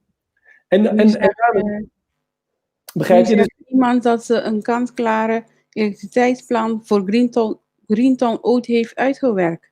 Leo Capriles, ken je hem? Weet je nog? Nou, ik ken de naam Leo Capriles, ken ik wel, maar die heb ik heb hem nooit gesproken en ik heb dat plan nooit gezien, moet ik toegeven. Dus ik ben zeer geïnteresseerd, omdat natuurlijk, we moeten een plan maken. En, we hebben contact met hem, dus we kunnen die... Ja, hij mag het mij toesturen en dan gaan we dat meenemen. Maar goed, we moeten eerst dan wel het startschot krijgen van de overheid en dan gaan we gewoon een energieplan maken. En je moet veel meer doen. Je moet eerst een masterplan gaan maken, een vlekkenplan. Dan moet je een sanitatieplan gaan maken van hoe gaan we het schoonmaken. Dan moet je nog vervolgens gaan kijken welke economische activiteiten gaan we als eerste ontplooien die het meeste geld opleveren. En waar kan dat dan? Dus dat is een heel... Maar het is en dat weet ik ook niet allemaal. Weet je, en daar heb je allemaal mensen voor die daarin afgestudeerd zijn. Dat heet dan urban development of het heet sanitation studies. Je hebt daar allemaal bureaus voor. Die tot nu toe altijd gratis voor ons hebben gewerkt. Omdat ze het gewoon een mooi plan vinden. Bijvoorbeeld Royal Haskoning. Maar je hebt ook een partij in Amerika, AECOM. Die hebben heel veel kennis en die willen gewoon komen. En uiteindelijk willen ze natuurlijk ook betaald worden. Maar dat komt dan wel op het moment dat we investeerders meer kunnen overtuigen. En dat we die leningen hebben kunnen krijgen. En dat we ook die Europese subsidies gaan krijgen. En je moet er gewoon vertrouwen in hebben dat we dat gaan doen. Maar je moet een beslissing op een bepaald moment durven gaan nemen. En ik zeg echt niet dat je nu die beslissing moet nemen dat je de raffinerij afbreekt. Doe dat niet. Doe dat absoluut niet. Maar neem nu de beslissing dat je het Greentown-plan serieus gaat beoordelen en gaat samenwerken met ons. Doe dat nou gewoon. Het kan geen kwaad. Als blijkt dat wij het niet waar kunnen maken, gooi ons er maar weer uit. Geen enkel probleem. Maar ik weet zeker dat wij het wel kunnen. Ja, maar nu is het zo dat er een transitie, er komt iemand anders bij die RDK, dus PMO. Dus, Arthur Gevers, die was er al een tijdje, want toen wij het plan hebben ingediend, moest dat ook naar Arthur Gevers. En ik wil graag met Arthur gaan praten, ook met Jonky Delanoy. Ik heb geprobeerd om in contact te komen met Evelien Kruithof, die voorzitter was van PMO, maar die neemt de telefoon niet op. Ik weet niet waarom. Maar dat is wel normaal. Sorry. Dat is normaal van Jonky. We hebben nog een aantal vragen. Ja. Even kijken. Iemand zegt hier, meneer De Boer is ook, die komt ook vanuit Fries. Ja. Dus misschien kennen jullie elkaar. Hebben ze niet gelobbyd in Brussel bij de groene partijen van Europa? Daar kunnen ze ook geld krijgen. Volgens mij is Nasja daarmee bezig geweest. Die is in Europa heeft ze gelobbyd, inderdaad. Ja. Het is hier ook een vraag om de plan van Greentown eerst hier in Nederland bij de Antillianen, bij de Judy Curaçao hier te presenteren en dan naar Curaçao gaan en dan krijg je misschien een draagvlak hier, een steun hier van mensen die ook zeggen, oké, wij willen ook helpen met het vertalen naar de bevolking daar. En er is iemand die vraagt specifiek om niet Orlando te laten praten in de wijken, want Orlando, zijn kop, die zegt wat anders. Popika! I don't know. En deze persoon die zegt ook nog, laat Nasja liever in de voorgrond komen, want dan, die is meer iets... En als jullie iets willen organiseren voor de Antillianen hier in Nederland, alsjeblieft niet via Casi Curaçao, want dan komt alleen maar de elite Antillianen. Dan word ik niet meer uitgenodigd. Ik ook niet. Nee, maar heel graag. We hebben het al eens een keer gepresenteerd voor de ABC-vereniging van de TU Delft. We hebben het ook wel eens een keer gepresenteerd in Den Haag. Dat had Nasja georganiseerd. Maar graag, we presenteren het weer aan. Ik kwam afgelopen vrijdag, de tweede parlementslid voor de PvdA in Nederland. Hoe heet hij ook alweer? Ik ben zijn naam kwijt. Die kom ik tegen. En die staat ook bij ons op de website als een van onze ambassadeurs. We moeten, ik vind niet dat we het alleen maar in Nederland moeten presenteren. We moeten, denk ik, want we hebben het al genoeg gepresenteerd in Nederland. En we gaan het weer doen, absoluut. Blijven we doen. Maar we moeten het nu, en dat is wel we moeten het echt met de bevolking van Curaçao gaan laten landen en gaan uitleggen. En ik denk dat we daar veel meer aan. En als jullie daarbij kunnen helpen via een presentatie op deze manier. En in de toekomst ook dat we gewoon echt fysiek er naartoe gaan. Daar moet het echt gaan leven. En ik denk dat als dat gaat gebeuren, dan gaat de politiek ook wel mee. Want als ze zien. Weet je wat dat is heel lang, 10 jaar geleden, toen we het dus ook presenteerden aan Gerrit Schotten. Dat de vraag die hij stelde was: hoeveel likes heb je al op Facebook? Dus men kijkt gewoon van hoeveel draagvlak heb je al. En als er genoeg mensen zijn op Curaçao die vinden het een goed plan, dan komt het wel. Maar je moet het wel op een gegeven moment kunnen meten, toch? Ja, je moet het. Nou ja, ik weet niet. Er zijn ook mensen die zeggen van je moet nu een poll doen. Je moet zeggen, ben je voor of tegen Greentown, of zoiets. Dat heeft volgens mij Dolfijn FM ook al een paar keer gedaan. Maar goed, dan zit je weer een beetje in de Nederland. Maar misschien moeten we dat echt onder de papiermentstalige mensen echt gaan vragen van oké, vertel nou, er is nu een vraag om een referendum, geloof ik. Hè? Maar doe maar een internetreferendum van ben je nou voor of tegen Greentown? Ja. Ik vind het prima, dan kunnen we het een beetje polsen. Ja, het is wel een goed idee. Ik wil even richting het einde gaan, Sven. Eigenlijk zou dit stukje de eerste vraag moeten zijn, maar ik heb het bewust andersom gedaan. Ik wil even met jou doorheen gaan door Greentown. Je zegt 10 jaar lang zijn jullie bezig. Ja. Kan je me een beetje uitleggen wie in de huidige Greentown zit?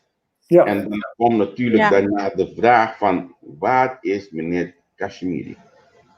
Nou, kijk, wij zijn begonnen in 2011, is een stichting opgericht door Alrik Smeets, André Kashmiri en mijzelf. We hebben elkaar ontmoet. En Alrik is een filmmaker, ook van Curaçao, Judy Corsau. En André en ik hebben elkaar ontmoet. En wij vonden elkaar in het ontwikkelen voor een alternatief voor de Isla-raffinaderij op een duurzame manier. Zo staat het ook in de statuten, het herontwikkelen van het Isla-terrein. Daar zijn we toen mee begonnen. We hebben het op heel veel plekken gepresenteerd op Curaçao en in Nederland en ook in Europa. Dus dat was een stichting. Wij zijn oplichter van de stichting. Op een bepaald moment heb ik me teruggetrokken. Ik woon toen in Nederland. Toen is er wat, en dat gebeurt natuurlijk wel vaker in dat soort organisaties, is er wat verschil van inzichten gekomen over de visie. Nadat André Kashmiri ook was teruggetreden uit de stichting, heeft een andere groep heeft het doorgezet. Onder leiding van Ron Pin. Nou, die was ook al met mij bestuurslid van de stichting. Maar die zijn toen met een ander plan gekomen. En dat was een hybride model. Dus dat was namelijk een raffinaderij en Greentown. Klopt. Nou, en dat konden wij niet verenigen. En met name Orlando en ik. We konden dat niet verenigen met Greentown. Want dat staat ook niet in onze missie. En niet in onze statuten. Maar het kan ook niet. Je kunt niet een superjacht wat 200 miljoen kost. Of hele mooie schepen. Of hele mooie huizen gaan bouwen naast een olieraffinaderij. Want die lekt altijd olie en er komt altijd rook uit. Dus het kan gewoon niet, die twee samen. Nou, dat heeft geleid tot de beslissing van het bestuur om ons uit het bestuur te zetten. Dat vond ik wel heel apart. Volgens mij kon het niet eens statutair, maar dat is wel gebeurd. En ik heb er verder ook helemaal geen probleem van gemaakt. Weet je, het boeit me ook verder niet. Als men dat vindt dat dat moet doen. Maar je ontneemt mij niet het Greentown, de visie. Het zit in de man, het zit in Orlando, het zit in Nasja, het zit in ons allemaal. Dus wij gaan gewoon door met de visie. We zijn doorgegaan. Wat er nu is gebeurd met André. En André is een hele grote vriend van me. Ik ben trots op hem dat we samen gewoon heel veel hebben bereikt. Maar André is op een gegeven moment ook gaan zoeken. Is ook gaan zoeken van, ik kan me dat ook wel voorstellen. Moet je je voorstellen dat je al 10 jaar bezig bent en eigenlijk kom je niet zo heel ver. En dan ga je op zoek naar andere manieren. Maar wat wij hebben gedaan, we zijn altijd blijven vasthouden aan onze oorspronkelijke visie. Maar André is ook gaan kijken naar een hybride plan en heeft dat zelfs Ebridia genoemd. Dat is dus niet Greentown, dat is Ebridia is dat genoemd. Nou, ik ga er niet op tegen zijn, dat is ook prima, maar dat is niet het plan wat ik voorsta. Maar André is dus nu bezig ook met een hybride plan. Nou, ik zeg ook, laten we ook gaan samenwerken, maar ik geloof niet in de toekomst van het Isla-terrein met een raffinaderij. Het gaat gewoon niet gebeuren. En dan kun je dat wel misschien politiek gezien is het makkelijker om het te verkondigen. Dat is denk ik ook waarom men dat doet. En misschien dat je als je op Curaçao zit, dat je dat dan ziet als de manier om politiek een wat minder moeilijke boodschap te kunnen verkondigen. Maar je valt af van je principes. En wij zijn gewoon altijd bij onze principes gebleven. We geloven er gewoon niet in dat je Greentown kunt combineren met een raffinaderij. En dat is het verschil van inzicht wat er is. Maar we zijn nu bruggen aan het slaan. Ik heb heel goed contact met Ron Pin. Dat is al zo lang geleden dat wij uit het bestuur zijn gezet. We gaan gewoon weer, wat mij betreft, weer samenwerken. Ron Pin was in Nederland vanwege familieomstandigheden. Ik heb hem gesproken. Ik heb mijn e-mailcontact met hem gehad. We zijn echt in speaking terms. Want we zien ook in, hij ziet er ook wel in, er komt geen oliepartner. Het is een heel onwaarschijnlijk dat die gaat komen. Dus er ontstaan na 10 jaar er verschillende inzichten. Dat is ook gebeurd. Maar uiteindelijk hebben we allemaal hetzelfde doel. En dat is de economie van Curaçao versterken. Dat is echt wat we met z'n allen. En André wil dat. Ron Pin wil dat met zijn groep. Wij willen dat. En wij hebben gezegd, oké, we gaan over vanuit de visie die we ooit hebben ontwikkeld in de Greentown Stichting. Gaan we nu over in een ontwikkelingsmaatschappij. Die gaat het gewoon doen. Kijk, de stichting is een stichting. En de ontwikkelingsmaatschappij wordt echt een harde BV met aandelen. Zoals Nathalie, wat je dat zei. En die aandelen kunnen we dan ook straks op de beurs gaan aanbieden aan de bevolking, bijvoorbeeld. Dus je hebt een harde maatschappij nodig. Het moet een bedrijf zijn. Het is een gebiedsontwikkelingsbedrijf. Het is niet eens een projectontwikkelaar. Het is een gebiedsontwikkelaar. Nou, en daarvan zijn dus nu een nieuwe oprichters. Dat is Ronald van Sluisveld. Ondernemer is nu op Curaçao. Nodig hem uit, zou ik zeggen. En Mark Arnold is een voormalig hoofd Koninkrijksrelaties op Sint Maarten. Draagt ook Curaçao een warm hart toe. En samen met een grotere groep zetten wij nu deze stap om dus de ontwikkelingsmaatschappij op te en van daaruit het ook te gaan doen. We gaan het gewoon doen. Wat ik eigenlijk hoor van jou is allemaal, ik hoor alleen maar Nasha en Orlando voor, laten we zeggen, lokale mensen. Alleen die 2 namen. Maar de rest is allemaal Nederlandse namen. En ik heb zoiets van, hoe komt het dat André Casimiri was of is er niet meer? Ik weet het niet. David Dick was en is er niet meer? Ik weet het niet. Maar voor de rest hoor ik het niet. Er is gewoon geen grote, laten we zeggen, Curaçao draagvlak.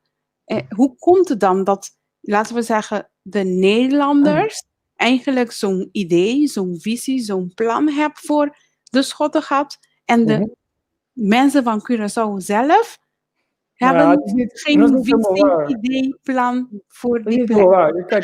Kijk, het is natuurlijk dat er zijn een aantal mensen die echt heel veel werk verrichten en die ook het voortouw voeren. Dat zijn Nasha en Orlando, maar we hebben ook een hele grote groep. Dus, maar er zijn er zeker. We hebben bijvoorbeeld Junior Tekla, die steunt het ook.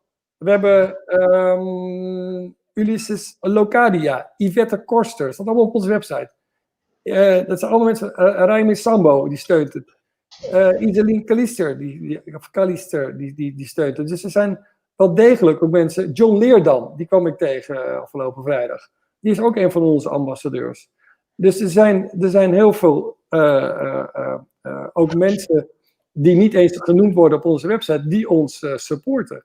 Maar ja, het zijn wel Nasha en Orlando en Mark en Ronald en Bouke en Mark en ik die het werk nu doen. En ik zou graag willen, en het leuke is, nu we in het nieuws zijn, er zijn heel veel mensen op Curaçao die zich nu aanbieden. Dus we gaan nu ook weer een groep op Curaçao gaan we opstarten. Maar ja, het is wat het is. En ik kan er ook weinig aan doen dat er toch nog te weinig Curaçao. Nou, ik zou heel graag lokale Curaçaose mensen. Maar misschien is het ook wel, vinden ze het. We hebben het ook wel echt wel geprobeerd. En ik zal niet namen noemen, maar we hebben echt mensen geprobeerd. Die vinden het een geweldig plan. En die zeggen, ja, ik werk voor de overheid en ik durf eigenlijk niet. Ik heb jonge mensen. En dat vond ik echt een heel erg triest verhaal eigenlijk. Maar het was een jonge jongen, die had de zeevaartschool gedaan in Vlissingen. En een meisje had ook een zeevaartschool gedaan in Vlissingen. En die wilde graag weten hoe het nou zat met Greentown. Die wilde ons helpen, maar die durfde hun naam niet te zeggen. Die waren bang dat ze dan geen baan konden krijgen op Curaçao. Als ze zich openlijk zouden relateren aan Greentown. Ja, het klinkt me eigenlijk niet raar. Ik doe wel zo, maar dat is wel heel normaal. Dat kennen wij allemaal op Curaçao. Ja, nou ja, dat houdt ook heel veel mensen tegen om zich uit te spreken. En je zult maar op Curaçao wonen en je bent afhankelijk van de overheid. En de overheid die wil niks anders dan Greentown steeds weer weg hebben. Maar het komt iedere keer weer terug. Ja, dan is dat gewoon ook heel... Dus ik begrijp dat ook.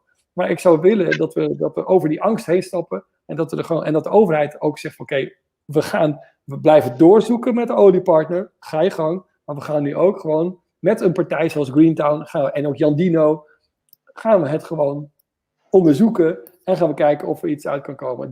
Dat is nu echt de vraag die ik hier neerleg. Doe dat gewoon en dan zul je zien dat er iets goeds uit kan komen. Maar garantie kunnen we niet geven. Ja. Nou, ik zou zeggen van, kijk of jullie de bevolking zelf direct kan aanspreken. Ja. En ook heet kan maken voor dit project. Ja. Gooi het om. Laat het gewoon anders worden. Laat het gewoon iets van iedereen worden. Ja. Presenteer het als een alternatief. Klopt. Ja. En leg duidelijk uit hoe jullie aan die investeerders, dus aan die geld gaan komen. Dat zijn dingen die duidelijkheid geven aan mensen. Ja. En als je de bevolking van Curaçao aan jouw kant wil hebben, moet je echt duidelijk zijn. Want ze hebben te veel dingen meegemaakt. Ja. Te veel. En onder andere dat te veel dingen is ook Greentown, alle radioprogramma's die toen de tijd Andres Kashmiri en Edgar Laitu deden in de avond. Ja. Dus dat zijn allemaal, dat heeft ook een staartje bij Greentown. Ja. Ik moet zeggen dat steeds blijf ik hetzelfde vraag krijgen en op allerlei manieren. Wat kost Greentown precies? Waar halen jullie de investeringskapitaal vandaan? En hoe zou je hier aan kunnen komen terwijl je nog geen terrein hebt? Dus de vragen die blijven rondom het geld wezen zijn. Ik kan je op hoofdlijnen kan ik je uitleggen wat het gaat kosten. Wil je het weten?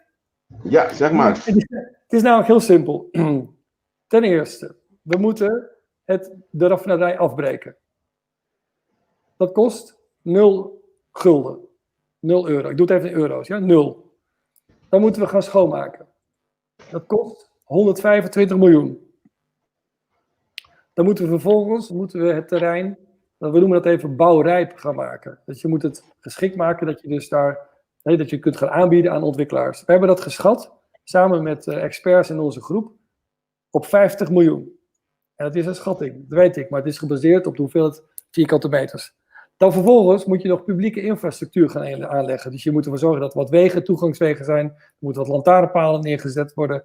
Er moet energievoorziening, moet er voor een deel ook door ons neergezet worden. Hebben we geschat op ongeveer 50 miljoen. Dus in totaal kost het project 225 miljoen. 225 miljoen. Daarbij heb ik nog niet meegerekend de waarde van het staal. Dat heb ik nog niet meegerekend. Het kan zijn dat dat nog eens een keer 25 miljoen oplevert. Maar dat laten we even. Dus 225 miljoen. Maar dat is niet in één keer. Dat verspreiden we over een periode van 8 jaar. Maar als één puntje. Wie ga je krijgen om gratis voor jou die terrein op te ruimen? Er hebben meerdere partijen hebben zich aangeboden. Waaronder, ik kan de naam gewoon noemen, Wim Belen. Dat is een groot recyclingbedrijf, een sloopbedrijf in Nederland. Mensen op Curaçao hebben mij benaderd, ook slopers, of hoe noem je dat, ontmantelaars. op Curaçao hebben tegen me gezegd van we doen het om niet, tegen 0 kosten. Dus, Maar dan mogen ze met die staal en die dingen wel blijven? Ja, en zij mogen dan dat staal hebben en het beton. Ja, Want het staal heeft een waarde. En het is niet 200 miljoen, het is ook niet 1000 miljoen, nee. Het heeft een waarde tussen de 0 en de 50 miljoen. Dat denk ik. Dat hebben we met Shell een beetje uitgerekend. Hoeveel staal zit erin? Wat is de kwaliteit van de staal? Volgens mij had Clash wel iets meer berekend. Nee, maar Clash. Het is Clash. Dus maar Clash betaalde 1 gulden voor de raffinaderij. En ging het niet afbreken. Toch? Ik weet het niet. Nee, die bleven doorgaan met raffineren. Maar je moet, kijk, het is 200 miljoen en dat is wel veel geld, maar dit is niet in 1 keer. Dus je moet ervoor zorgen dat je dat stukje bij stukje, dat je dat gaat doen. En dan ondertussen ga je dus zeggen, oké, nu is de jachthaven klaar, we gaan boten hier toelaten. En die gaan geld opleveren. We gaan een stuk terrein beschikbaar maken aan bijvoorbeeld, en daar moeten we nog over gaan praten, maar Damen Shipyards gaat uitbreiden. We gaan een deel van het terrein aanbieden aan iemand die wil bijvoorbeeld, ik noem maar wat, visverwerking gaan doen.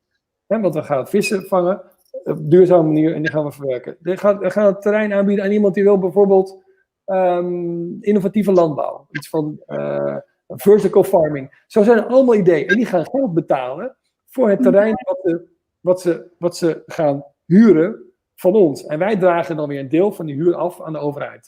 Maar gaan jullie die terrein in erfpacht nemen of hoe wordt dit geregeld? Want ik hoor je dat je het gaat weer verkopen, huren aan anderen en een gedeelte. Ja, kijk. Het is van de bevolking, niet van. Nee, kijk, het uitgangspunt is dat wij het niet kopen. Wij gaan het huren. We gaan het in erfpacht huren voor een lange periode. Maar kijk, maar als er mensen zijn die daar bijvoorbeeld een huis willen gaan neerzetten, ja, dan is dat toch, dan is het meer waard als je kunt zeggen, nee, dat stuk grond is van jullie. Dus we zullen zeker proberen om met de overheid in gesprek te komen. Maar is het dan niet handig als de overheid het zelf in handen houdt en ik weet het niet. Maar ja, ik bemoei me niet mee. Is ook, nee, maar goed, als de overheid het zelf wil doen, is ook goed. Maar wij willen het voor hen doen. We hebben daar specialisten voor die dat kunnen. Als overheid, maar de overheid mag het project zelf doen. Dat mogen ze ook doen. Maar de overheid is denk ik gewoon heel goed in het land regeren. En niet zo goed, minder goed denk ik, in zo'n project. Want daar heb je weer specialisten voor nodig. Dus je kunt dat... Ja, maar het is een prime spot, hè. Het is echt prime spot, Schottengat, prime spot. Ja, maar... Je haalt de woorden uit mijn mond. Ja? Je haalt de woorden. Dus het is een prime location die nu beschikbaar gaat worden voor huizen bouwen, voor jachthavens, voor duurzame sectoren. Het is een prime location. En dat is gewoon heel veel geld waard. Ja. En het mooie is, en dat geld, dat moet ten goede komen van de bevolking van Curaçao. Niet aan een paar aandeelhouders, niet aan een paar investeerders. De investeerders moeten een rendement terugkrijgen. Die krijgen een fair dividend, een fair rendement. Maar het moet voor Curaçao worden. En dat is namelijk in tegenstelling tot wanneer je het gaat verhuren aan Shell of een PDVSA of aan Clash. Clash, die wil dat geld voor zichzelf hebben. Ja, maar wij zeggen, nee, dit is een project, het is voor Curaçao, de dividend gaat naar het land Curaçao, de belastingen gaan naar het land Curaçao. Iedereen in Curaçao moet ervan gaan profiteren. En natuurlijk... Jullie moeten dit echt heel erg goed gaan zien, uitleggen en te verkopen aan de mensen van Curaçao. Want alle andere projecten die hebben het tegenovergestelde eigenlijk aan de bevolking aangeduid. Jullie moeten, ik ga geen namen noemen, maar er zijn genoeg projecten waarbij de Curaçaoenaars eigenlijk niet eens erbij kunnen komen nu. Er zijn genoeg hotels, genoeg stranden. Ja, nou, maar dat is ook natuurlijk wat en daarom is dit project ook echt anders. Het moet anders. En ik ben het met je eens, we moeten dat nog beter gaan communiceren. Maar goed, we hebben nu de eerste stap weer gezet. Nu komt de vervolgende stap en dan komt er nog een stap. Dus we blijven nu gewoon doorcommuniceren. Maar het moet heel duidelijk zijn, dit is een ander project dan anders. Het is niet een projectontwikkelaar die heel veel geld gaat verdienen. Het is niet een oliemaatschappij die veel geld gaat verdienen. Het is bezit van Curaçao Dus de opbrengsten moeten ook naar Curaçao toe gaan. En dat is gewoon wat we met z'n allen willen. Alle mensen die bij Greentown zitten, die hebben dit voor ogen. En ik ben het met je eens, we moeten dat beter gaan uitleggen. Nou, dat gaan we doen. Dat gaan we gewoon doen. We gaan het gewoon vertellen en moeten even de juiste vormen vinden en de juiste podium. We hebben heel graag dat we bij jullie kunnen gaan uitleggen de volgende keer hoe we dat nou juridisch allemaal zien. Maar het begint er wel mee dat we nu in overleg willen met de overheid. Ga met ons aan tafel. We zijn geen bandieten. We zijn allemaal mensen, integere mensen. We hebben het beste voor Curaçao. Ik heb er maar een jaar gewoond en het zit in mijn hart. Hoe kan dat nou? Hè? Het laat me niet meer los. Mijn hele familie vindt het prachtig. Mijn kinderen vinden het prachtig. We zijn er in februari nog geweest. Op de scholen waar ze toen zaten, staan hun gezichten nog op de muur geschilderd. Dus het zit in ons hart. Dus het zijn allemaal mensen die zich... wij zijn niet... En dat is misschien toch wel een beetje... Maar zo'n partij als Clash... De reputatie ervan is gewoon heel erg discutabel. En dat vind ik gewoon heel erg gevaarlijk. Als je met zo'n partij... Iedereen waarschuwt ons... Gaan ze met Clash in zee van... Oh nee, dat is heel gevaarlijk. En misschien dat je daar op korte termijn iets mee kunt scoren. Want je hebt een partij gevonden... Maar op de lange termijn ben ik echt bang dat dat gewoon helemaal misgaat. En dat moeten we gewoon nu voorkomen. En nu heb je de kans, wat je zegt Nathalie, het is een prime location. En er komen, als de overheid van Curaçao ook maar enigszins gaat aangeven van die raffinaderij, die zou wel eens weg kunnen. En we gaan met een alternatief plan. Dan komen er nog meer partijen op Curaçao af. En ik hoop dat ze integer zijn en dat men kiest voor een integere partij. Want dat wil niet zeggen dat wij het zomaar mogen gaan doen. We moeten ook gewoon een financieel plan neerleggen. En we moeten een bod doen op de raffinaderij. We moeten een beter bod doen dan wat een oliemaatschappij doet. Maar ik ben ervan overtuigd dat wij dat kunnen. Maar dan moeten we in gesprek. Ja. En dan Ja. Ik lees een vraag via de app. Eigenlijk een opmerking en een vraag. Alles wat wij nu bespreken over dat hele terrein... staat in een rapport van Ecoris.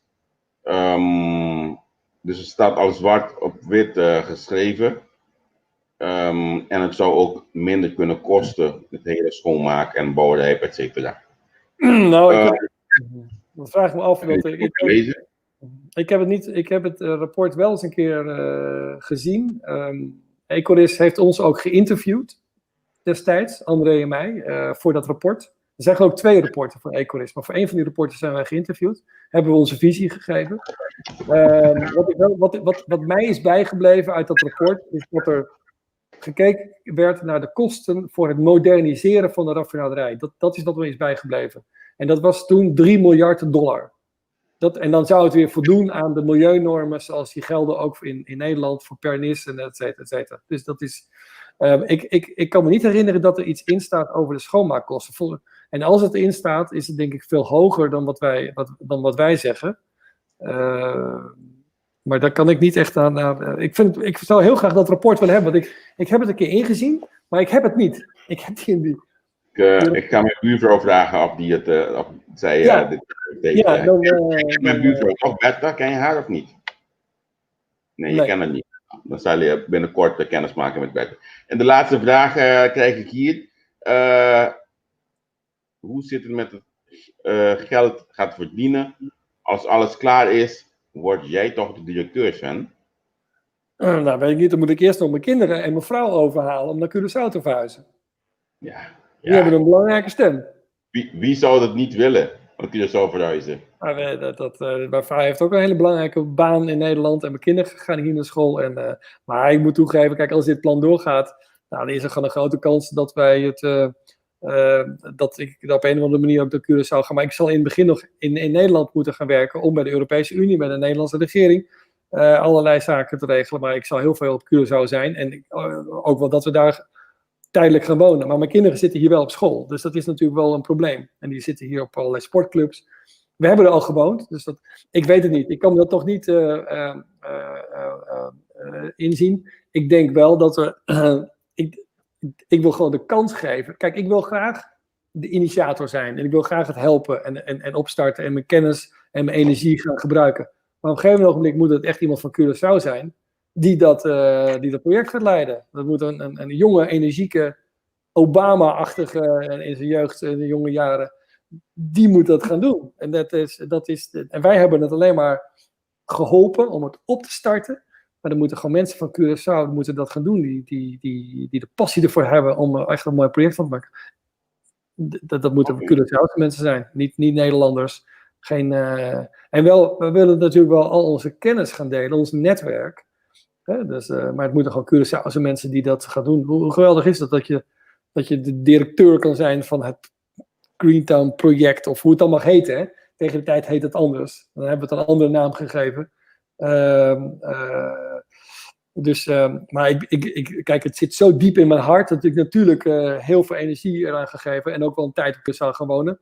Maar ik ga niet weer emigreren. Dat is niet mijn plan. Ja, oké.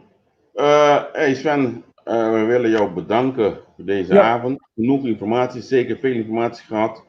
Ja. De belangrijkste informatie denk ik dat Orlando zijn kop niet naar voren moet komen. Nou, dat is niet het belangrijkste. Nee, dat is echt niet het belangrijkste. Nee, Orlando,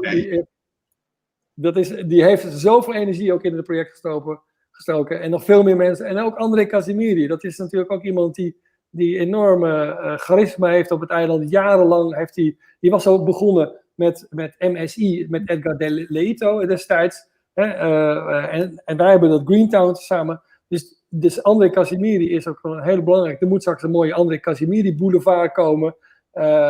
En ook een Orlando Meulens, of whatever wat we gaan doen. Maar we moeten gewoon echt met z'n allen dit project gaan doen. En dan verzeker ik je dat er zoveel positieve energie gaat komen. Dat allemaal mensen naar Curaçao willen komen. Dat er allemaal investeerders willen komen. Want het is gewoon een prime location die je hier te vergeven hebt. En daar moeten we gewoon nu eens een keer gebruik van maken. En dat het geld niet naar een buitenlandse oliemaatschappij gaat of een buitenlandse investeerder. Nee, het geld wat er verdiend wordt, moet naar Curaçao toe gaan. Zodat de welvaart ertoe neemt, dat het onderwijs gewoon verbeterd kan worden. Dat is het onderliggende plan wat we hiermee hebben. En die kans heb je nu. Ga je nu niet nemen, dan mis je ook een enorme kans. Dat is een once in a lifetime opportunity. Dat schrijft ook Royal Haskoning in dat rapport. A once in a lifetime opportunity. Je moet hem nu wel nemen, want als je hem nu niet neemt, ja jongens, kom op, dan is het echt een bal voor open goal die je gewoon keihard overschiet of ernaast of je trapt niet eens goed. Weet je, en dat is wel dus, maar ik heb er echt vertrouwen in dat dat de politiek het gaat inzien van jongens, dit is een kans, we gaan samenwerken. Hoe weersbarstig de politiek ook is. Ik heb er echt vertrouwen in dat we dit met elkaar gaan doen. En wij zullen niet wachten, niet rusten totdat het uiteindelijk ook in deze richting gaat gebeuren. Oké. Hartstikke bedankt. Wij spreken elkaar sowieso nog een keertje. En ik ben benieuwd naar hoe jullie dat omwendeling gaan doen. Een Caribisch en Curaçaose gezicht te geven. Ja. En jullie bedankt voor jullie terugkoppeling. Wordt zeer gewaardeerd. Ja. En het podium wat we mogen hebben. Dus ik ben graag weer te gast om verder toelichting te geven. Oké, dankjewel. Fijne avond. Oké. Dank je. Bom, Neti, houve informação weer. Houve informação, me houve contento, sim. De uma ou outra maneira, lá nos bisa que awe toch nang e pueblo of comunidade hanya sa tiki tras de Greentown. Nós não há essa turcos, pero awe si bahia sa tiki hope mais. Sempre vou ter de Greentown. Então awe essa que tá cara na de Greentown, pero me se bisa si que tem mais Greentown. Lá nos bisa laga mi pone em número E. Tem mais projetos, eu não lubida. Com parte luna passada, nosso primeiro-ministro regional mesa anunciar over die pida maneira se vem também mencionar hoje pida terreno para híbrida, pida terreno para tracas, para desarrollar, coquico, chonqui também bem papia múltiples coisas. Sempre se chonqui tá assim, não? Bem papia múltiples coisas, sempre tem plan. Kiko tá concreto, eu não sei, pero chonqui tem múltiples plan. Então, onde plan O plano que ele apresentar, tá coisa assim aqui, correto, tudo aqui, tá Jandino também, para nós não ganhar riba gente, Jandino também presente, primeiro Renato mãe e Tim. Então, é menir na tem a banana na preto, tá e sungo tá bira desenvolvedor de tudo terreno na. Ok? Tá chonki para baniji. A mim não tá ganha. Dus, essa aqui também tá plano. Então, tem que caminhar com a de informação que o governo tá sinta o ene na aqui sim. E plano aqui sim tá riba mesa. Mi também deixa, é potete aqui, mi também põe nome lá que peil lá para não saber se quem. Dus, pero a mim tá bisa eerlijk, me tem fair chance. Si la nos bisa e grupo A aqui de desenvolvedor investa não está aqui com anta, tá ganha oportunidade, me tá ganha com o governo, me se sinta com Greentown também, escuta um plan, sanang inhoud, então depois vou por decidir um pouco quelanta já para amanhã vou trabalhar com só, então chonque também land aqui, tá será deal, Deus ajuda-nos. Pero os aqui tá estranho, né? O plano de Greentown aqui nos meus não sabe dizer que tem 10 anos bezig, que men consequentemente já de com não assinta nunca com não, que tem motivo que nunca não assinta com não. Tampouco não tá compreender. Me tampouco não, me tá compreender. Me não tá compreender. Para não ser sincero, Javier, pasó me mira hope gente reaccionar, quem também que sem decenta, agora é grupo aí, Javier pone portrait aí, a trove? Essa aqui? Não tampouco tem sanction, não tampouco tem sen. Não também busca investidores. Não tampouco tem sen. Deus laga nos tudo sincero. Ja, teoria eu beto punto no mesmo ponto aqui, que ainda não está base com ele aí. Na minha mundança, não, mas como de que, mas põe nos vídeos de mesmo, também como comentário, mas como de que agora que não há no parlamento da comissão, porque ainda queda o nos programa, dus nós que escolhemos que melhor mas se treina para seguir o nos. Na minha mais danke mesmo na parlamentário não que a se aqui, você vai ter que bom gesto de você banda, você pode o programa não caminho que você dá informação não bom, concreto para o país. Então, quizás assim aqui, você não vai donar. Sim, quizás assim aqui, você pode chamar Steven Martina contra de cona não assinta com Greentown, de como tem nota onde alternativa não, de conte outra alternativa só. Que medita posto não com você tá ganha ponto não para se pergunta na Steven Martina, tá ministra de economia, toch? E hoje Steven apresenta plano de desmantelar a refineria aqui e abre novo na Belumbay. Você concorda? Só a mim dúvida. Sim, a mim não, me concorda com isso. A mim sim, não há dúvida. Passou até para o marca bom de chinesa da desmantelar. Só te hat, então tá abre na Belumbay refineria com energia. Ora, não pode boar, né? Não pode boar. Eu estava em Staten, mas mira, tem uma apresentação de Guangdong na bem Staten, na bisa com Belumbay de perigoso para avião. So ibana nang door die sistema de traga sei nang po criar luchtzak nang ding air into avião no po saque ora aí. Ter palhaça, você não tá roupi triste, você não tá roupi triste, com engenam por hasi assina com comunidade, não? Sim. Afinal, triste, você. Não lá que nós não temos dúvida, não, que Guangdong Zhendong apresentar na Corção no 2016 alguns semanas para a eleição, né? Den dia não que outra coisa definiria estava dentro huelga, o trabalho da huelga, então e não apresentar a alternativa para a Corção que chama Guangdong Zhendong, que estava a campanha, acabar de campanha para poder pelo soberano 10.000 cupos de trabalho, olha coisa. Na Renaissance, toch? Sim, na Renaissance na Holanda. Na Holanda, não, petição. E o não tá saca, só tá dentro blackout, lugar na corriente. É bandeira que tá de uma mesa diante de MN de Guangdong, bandeira que está na cabeça. Correto. Que a corção tá dentro blackout, então não por essa lancas, tá tem corriente, lugar na Renaissance, tá tem corriente, então na firma que chinesa. É mesmo ainda aqui. É mesmo já Renato. Javier pone por trás. Sim. Essa aqui estava um poder de Suécia, que estava também ministro de Economia, se me não equivocar. É a ministra de Economia é tempo, é mesmo. Depois, ela vira primeira-ministra e diz, não, é carteira de refineria também, é que, passou, eigenlijk é carteira, mas será que é de Steven Martina.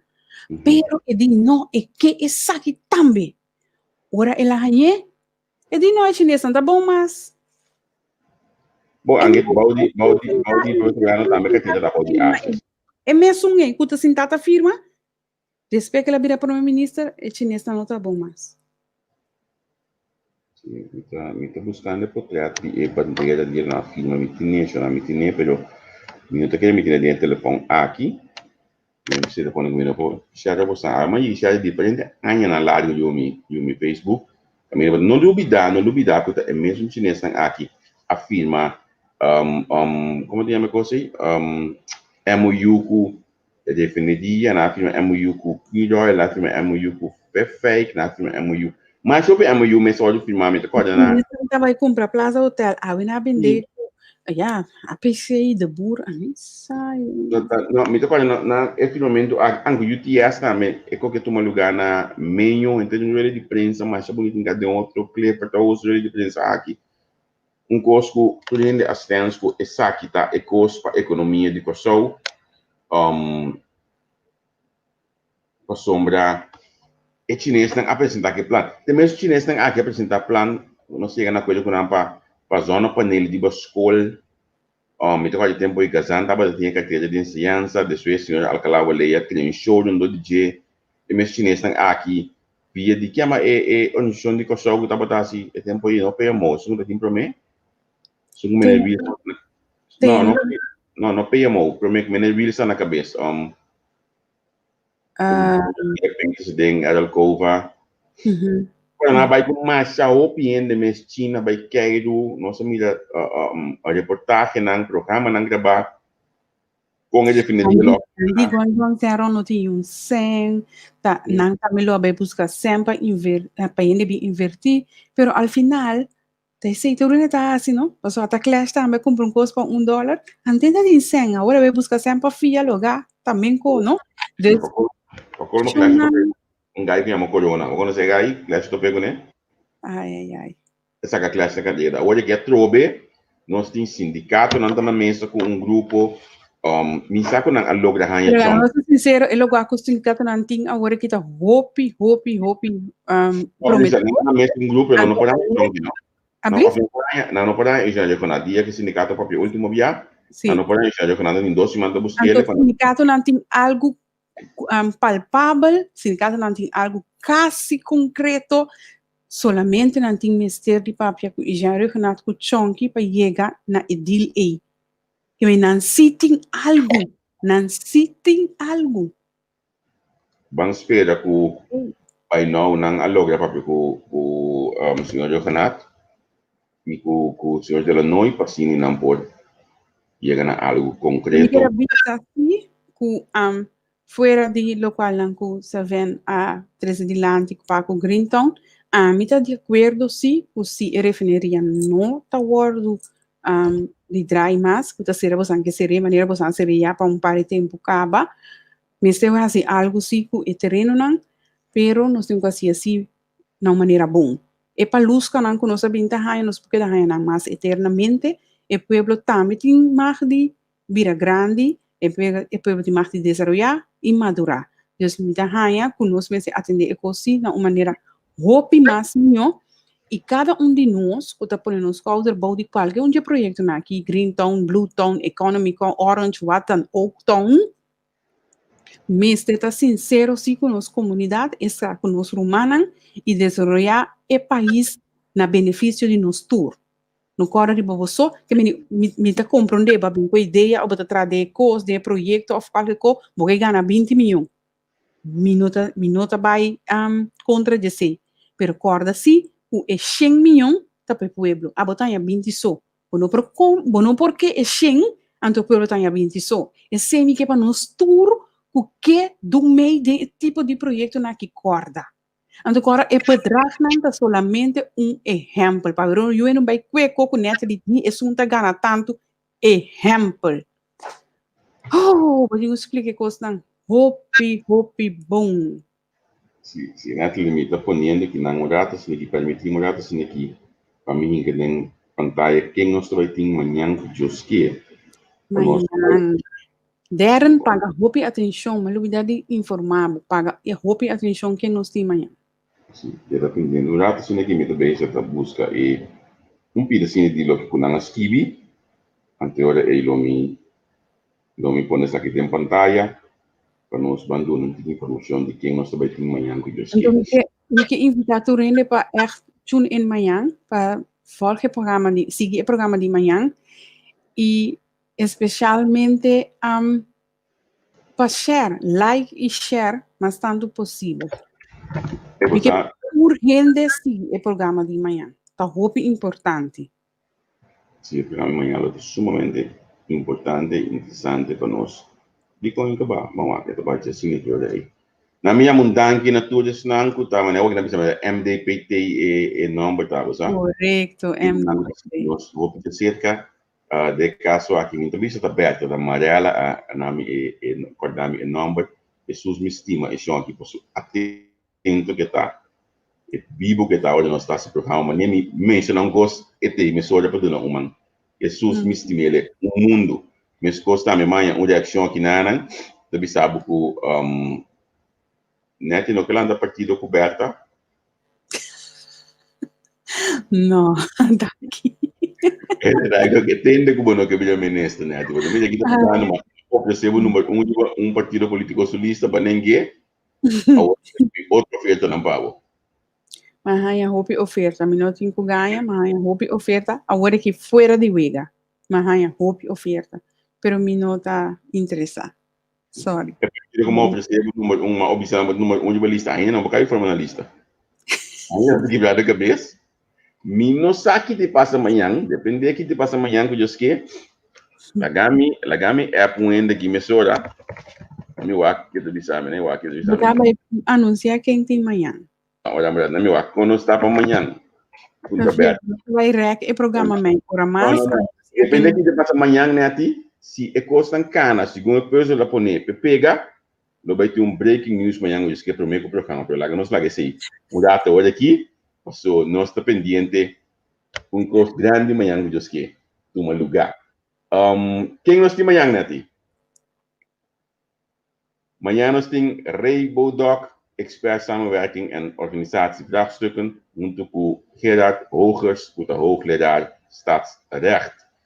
E duas pessoas aqui escrevem artigo relacionado com a autonomia de Antillas, então está langzaam dood, mas eu mesmo também tenho a cabeça de artigo, amanhã nós vamos conversar com os dois. Reita, júdico show, apartamento, o meneer Hogers, se nós temos um holandês, que nós temos que botar tiki.